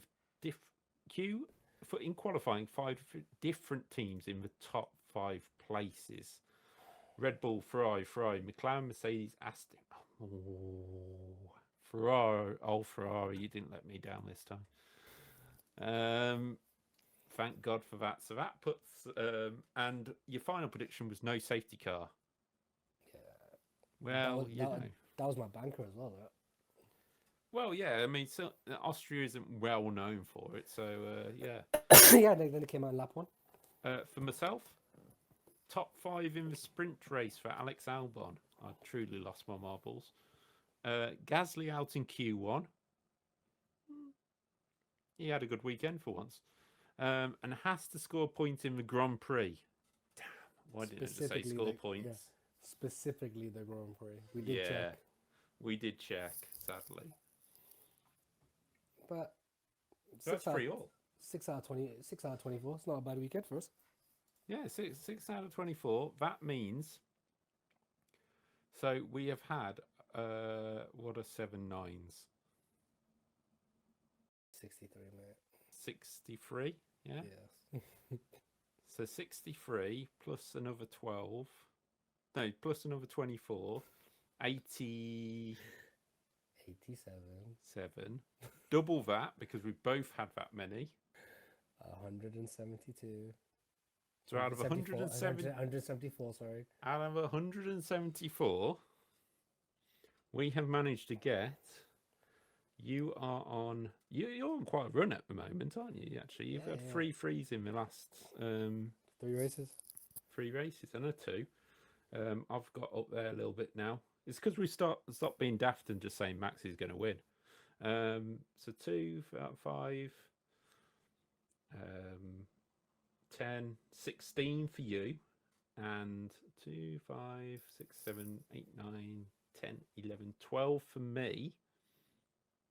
So that is 28 out of 170 odd. It's good. Good ratio. Good ratio, that. Yeah, if you ever want to predict the Grand Prix after watching these shows, predict against what we said. Whatever we have as previews, pop your predictions below, and we will pop your scores onto this table as well. Can't be much worse than us. And you can see how you can do against us. And I guarantee, if one of you does that, you'll beat us. Maybe that's what we'll do next year. We'll have, if we get enough viewers, we'll have viewers versus pundits. Yeah, that'd be good. Anyway, round 9. I don't know why it's saying round 8.3 there, but we're on to round 9 of the scoring for us on our ranking system. So, as always, we rank everybody's Grand Prix weekend out of 10. And we start with the bottom of our piles. This weekend, Nick de Vries. Did he do the talking for you this weekend, Wajid? Qualified last sprint. He was 14th qualifying, 17th in the race. And in the race itself, he got 17th ahead of Yuki Tsunoda. But that's because of the penalty, wasn't it? Well, yeah. I mean... Yeah, we will discuss penalties as we go along as well in this bit. So 2 for you. Yeah. pretty much I'm a going to guaranteed say score. he did his talking on the track, and Daniel Ricciardo will be in his seat before long. 3. He gets an extra point just for beating Yuki, or being close enough that the penalty applies. Next up on the sheet, we have the only American on the grid, Logan Sargent. A good, decent, semi-decent weekend for all Logan. Was it his best? I'd say it's his best weekend so far, so I'm gonna give him a 7. 7, okay. Well, his best weekend since the opening race. I am going to go for a 5. Sergeant. Yeah, because I think he recovered himself in the race, but he made 2 mistakes which stopped him getting into Q2 on both occasions, sprint and normal qualifying. And I think that, considering he had the things, and I'll just put that score in Bottas. Hang on, Bottas was at the Grand Prix. Anyway, next up is the lowest ranked of the top drivers for yourself, Carlos Sainz. Now, are we... Listen out here, people. Wajid might be eating some of his words here. That's an 8. An 8? You haven't given Carlos Sainz... You've given him a 7 2 rounds ago. But apart from that, you've not given him more than a 5. Because all he's deserved is a 5. I mean, to be fair, I haven't got him much higher on the table, so I'm only giving him an 8 this year. But yeah, an 8 for Carlos Sainz. I just think it wasn't his fault. As soon as he couldn't get past Charles Leclerc, he was kind of stuck. But Yeah, he did what he could. I agree. I'm actually going to go for a 7 though, because he was one of the drivers that got a post-race penalty Oh yeah, 7. added on. 7. I So- forgot about that. Yes, he got his penalty in the race, and then he was one who got the 10 seconds after the race, which did change his result. He was 4th, wasn't he? Yeah, and then he dropped. And to he dropped 6th. to 6th afterwards. 1 second behind Fernando Alonso. So if he'd gone a little bit quicker, he would have been all right. He would have had to find another 5 seconds to catch Lando. So that wasn't going to happen. Lando seeming to be hooked behind another car for most of the weekend, it seemed. Whether it was Lewis, Sainz, Alonso, Perez. Next up is the driver who I didn't actually realise was there this weekend, Valtteri Bottas. It's a common theme this season. Yeah, 3. I don't actually know what he did this weekend. It's a common Excuse me. theme with Valtteri, and I've got to be honest, I can see why the team would keep him for next season, because obviously his Do you? experience. But he was last in the sprint. He was 15th in the race. Did he get better Joe in race? No, he didn't. In qualifying, he was in Q2 in qualifying, unlike Guan Yu Zhou, so that gives him a little bit of I think a saving grace. I think he's reached that Kimi stage where he's at the point of his career he just doesn't give a shit. He's too busy painting his helmet half the time. That's true. Next up, the driver we said whose career is in, let's put it this way, he's in the departure lounge of the of Wajid's playing out of Formula One. Pretty much. Lance 2. Stroll. 2. You're Strasser. giving Lance Stroll 2 on the day that he became the highest ever scoring Canadian point scorer. Yeah. But then that means we've got to admit Stroll's better than Villeneuve. No, not going to happen. I mean, I'm currently the highest scoring Pakistani in Formula 1, so what's your point? I'm going to check that after this, and we'll bring it up in the next podcast if so. Lance 6th beat Alonso in qualifying. He was 8th, just behind Fernando in sprint qualifying. Finished 4th ahead of Fernando in the sprint race, which we both commented Alonso could have made it past him. Well, did you not remember the radio? Oh, Yeah. Please tell Fernando not to fight me. And but because his qualifying has been so good, and he did get that good sprint race result, okay, penalties aside and stuff like that, He's going to get a 5 from me. Fair play. I'm being nice to him. He's just set a record for Canadian point scorers. You know, I mean, he's better than Villeneuve, who won a world championship in an Indy 500 and an IndyCar title and went to Le Mans and competed at Le Mans. Yeah. Okay. We're not going to continue with that because I'll just burst out laughing. The other Haas, we haven't even done the first Haas, but K-Mag. He was nowhere too. He was nowhere this weekend. He got there in sprint. No, was it sprint qualifying? Yeah, sprint qualifying with the new tyres. Went out 19th Q1. Sprint qualifying top 10. But in the sprint race fell to 14th. And in the race itself, he got 18th. Yeah, not a good day for K-Mag. I will give him a 3 for getting through to sprint qualifying 3, but not a good day. The other rookie who he sits on a bit of a seesaw with people's opinions, Oscar Piastri, still with the old McLaren. That's been emphasised by McLaren. McLaren have even painted it chrome for this weekend just to make it sound different. By the way, yeah, if you're gonna go chrome, do it. Do it. Why do we still have that stupid? Why not the stupid papaya? But why go with the papaya? Just go for the all chrome. Yeah. Completely agree. Oscar Piastri, P13 in qualifying. Sprint qualifying, he got out in sprint qualifying 1 just ahead of Lewis Hamilton, 17th. He got up to 11th in the sprint race, and in the race itself, he finished 16th. Yeah, that's my third 2 in a row. Yeah, for me, Oscar, I will give you 3 because of having the older car. No, the way McLaren, the way McLaren are defending him every single thing. Yeah. Jeez Louise. I'm going to give him a 3, but that will, Oscar, if you're watching, which we know you absolutely aren't, I'm going to give you a 3. If you go to Silverstone with the new car and do worse, that becomes a 2 straight away before you even score you for Silverstone. Okay? I'm giving you the benefit of the doubt. Yuki Tsunoda, you know about that. We'll get on to Yuki later.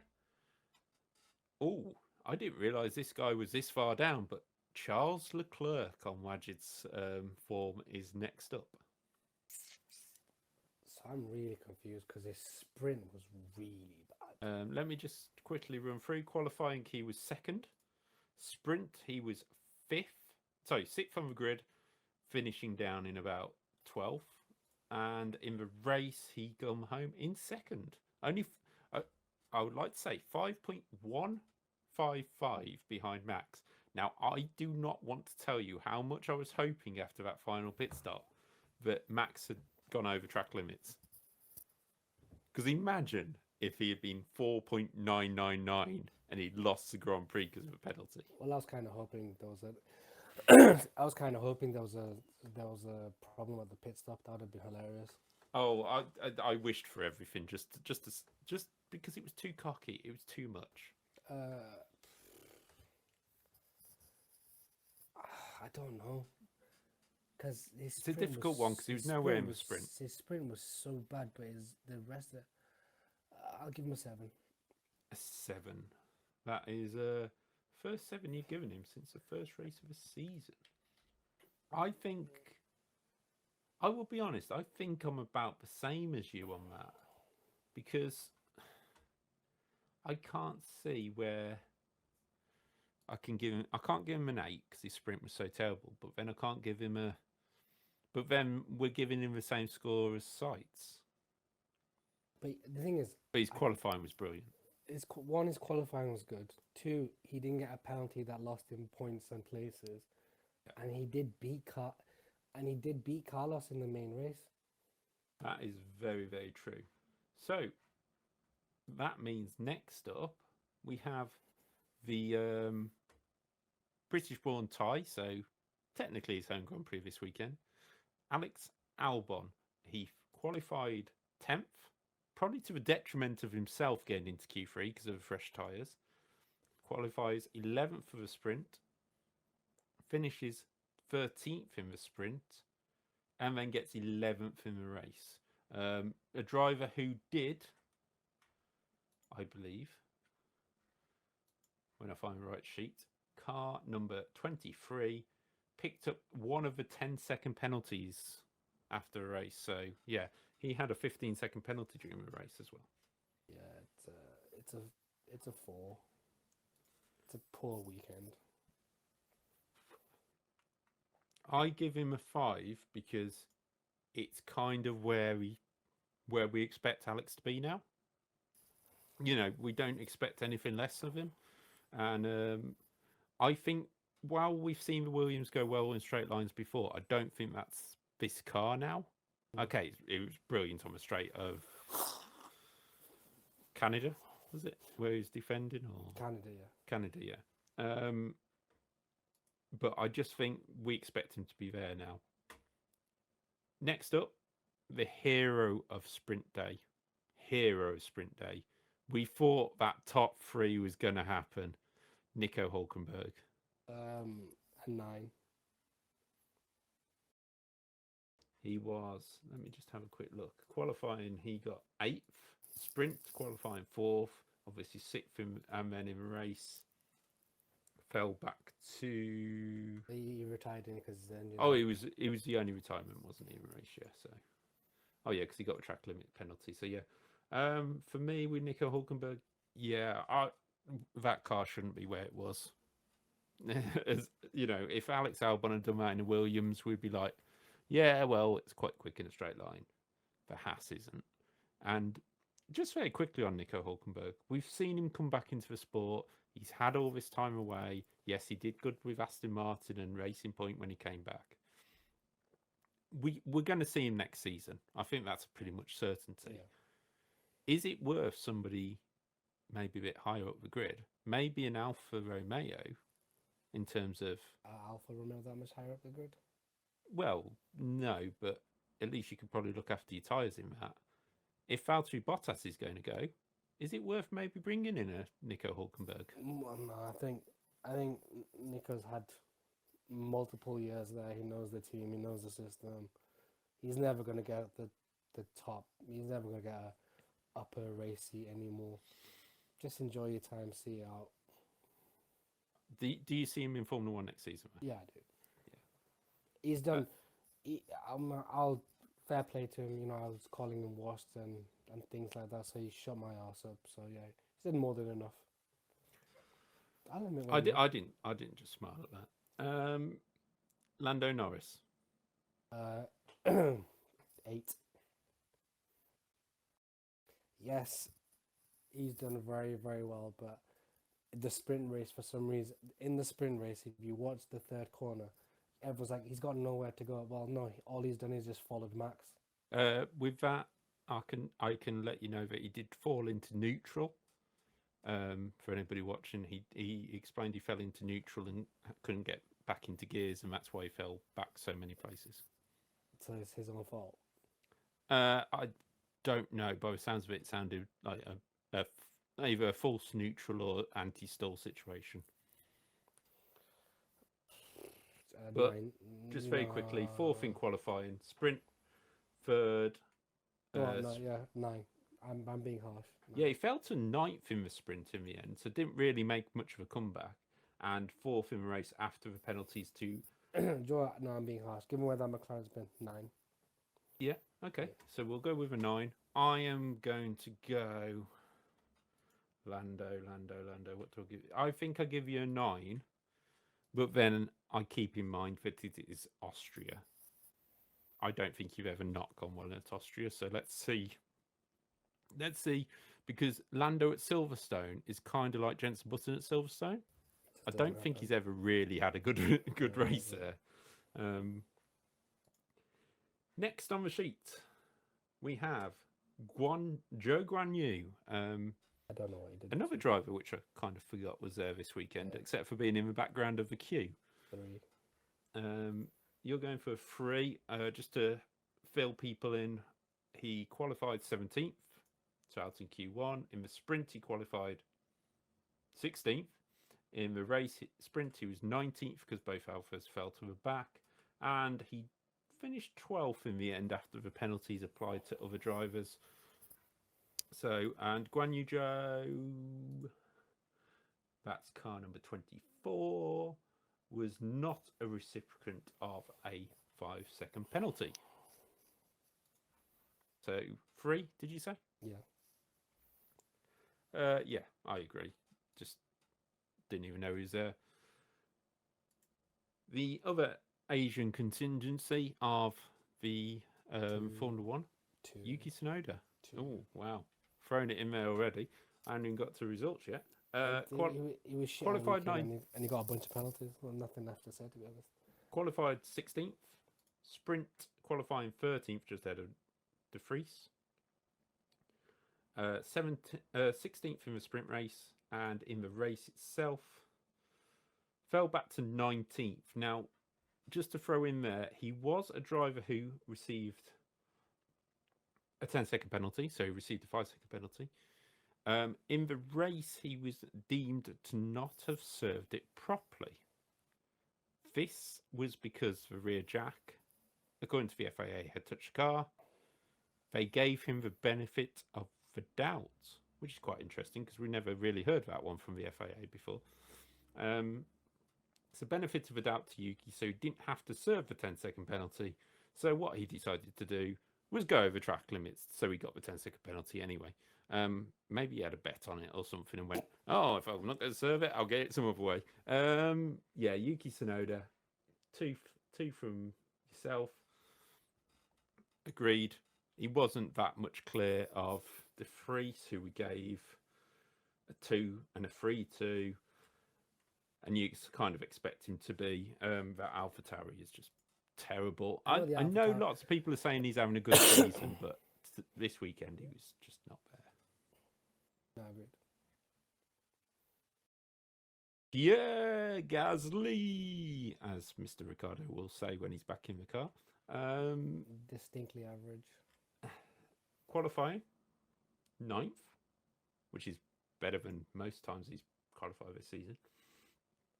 Finished 12th in sprint qualifying, put himself 15th in the sprint race, I think possibly because he was one of the drivers to go to slicks.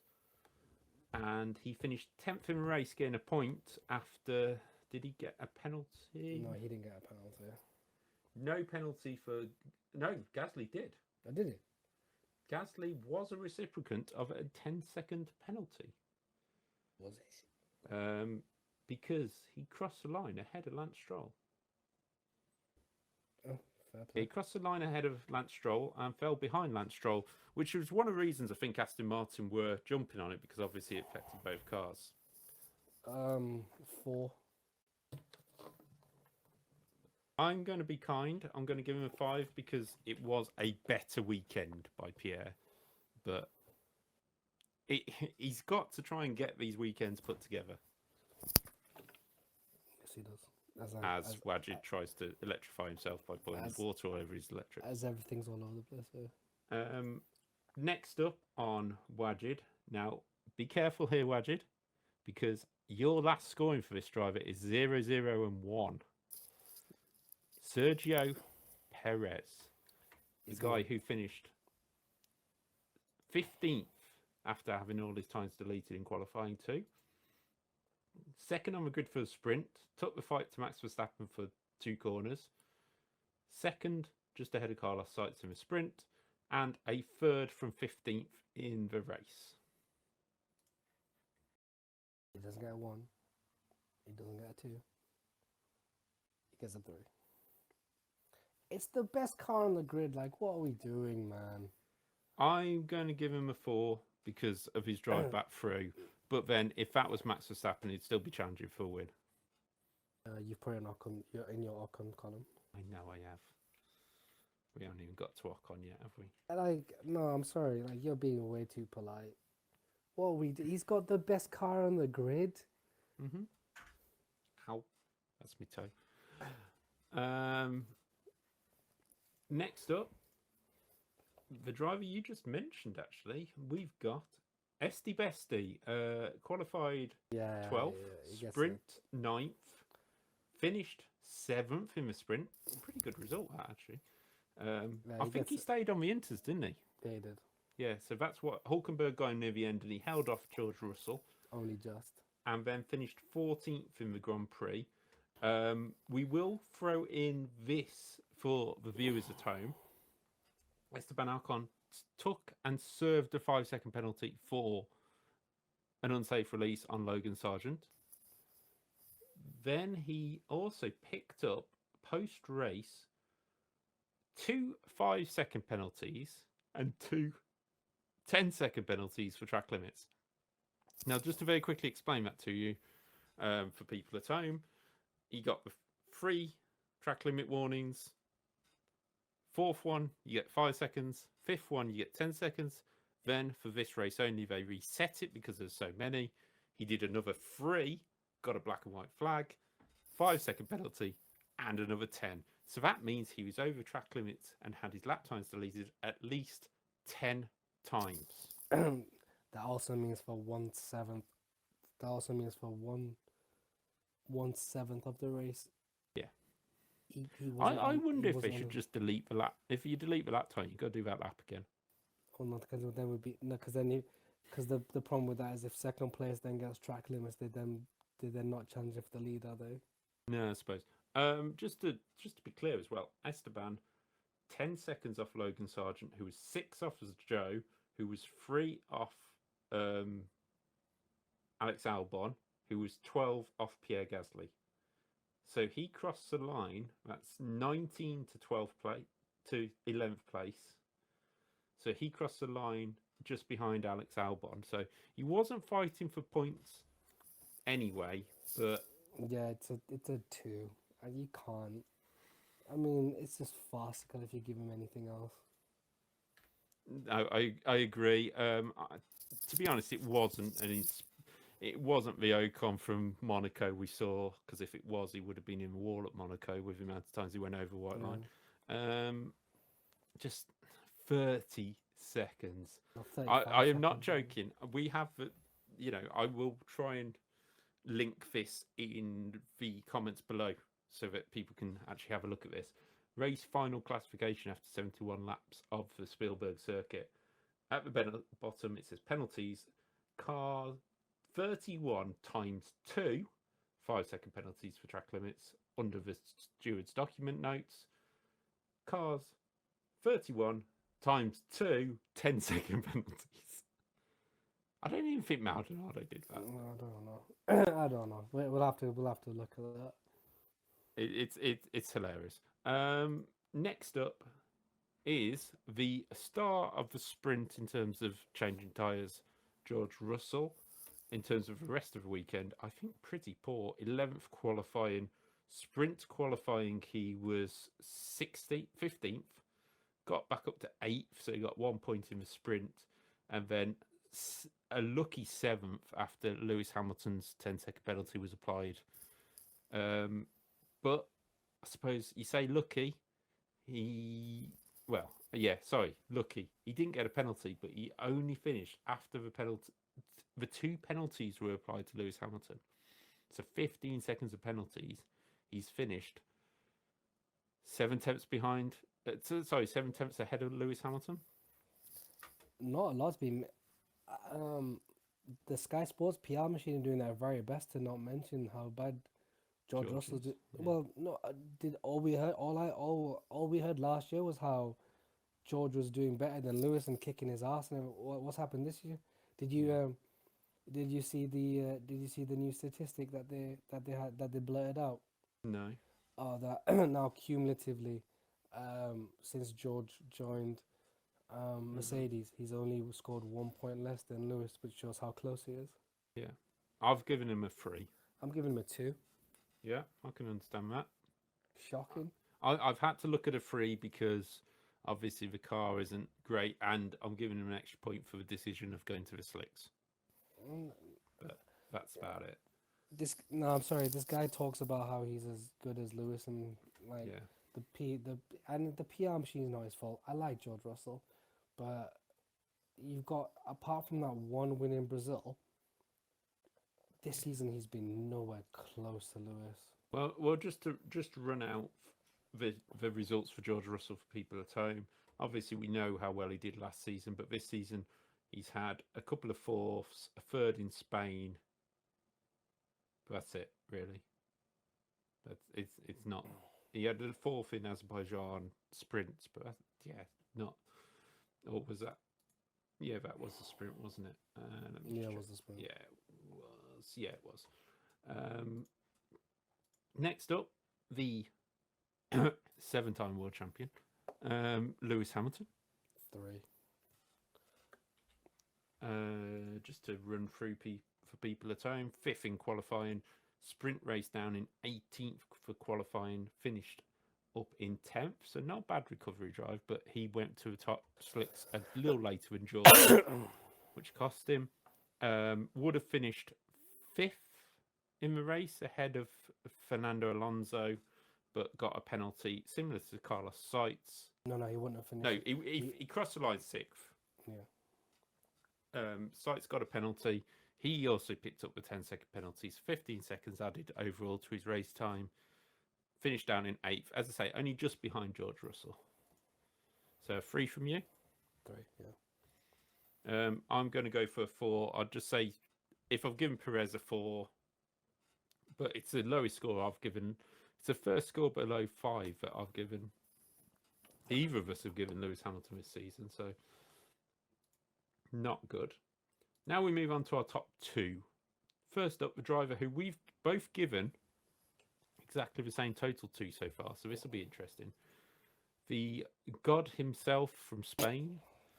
Sorry, Liberty Media asked me to say that. Fernando Alonso, 7th in qualifying, just behind Lance Stroll. In the sprint, he was 7th qualifying, just ahead of Lance Stroll. In the sprint race, he finished 5th, just behind Lance Stroll. And in the race, he moved up to 5th, ahead of Sainz and Hamilton when penalties applied, crossing the line, obviously a bit further back. Yeah, he gets a 4. Gets a 4. I'll be honest. For me, I think I've got to go 4, but I was really tempted by a 3 because unless it was Fernando Alonso, we wouldn't have seen him all weekend. It was kind of like, oh, Fernando's there.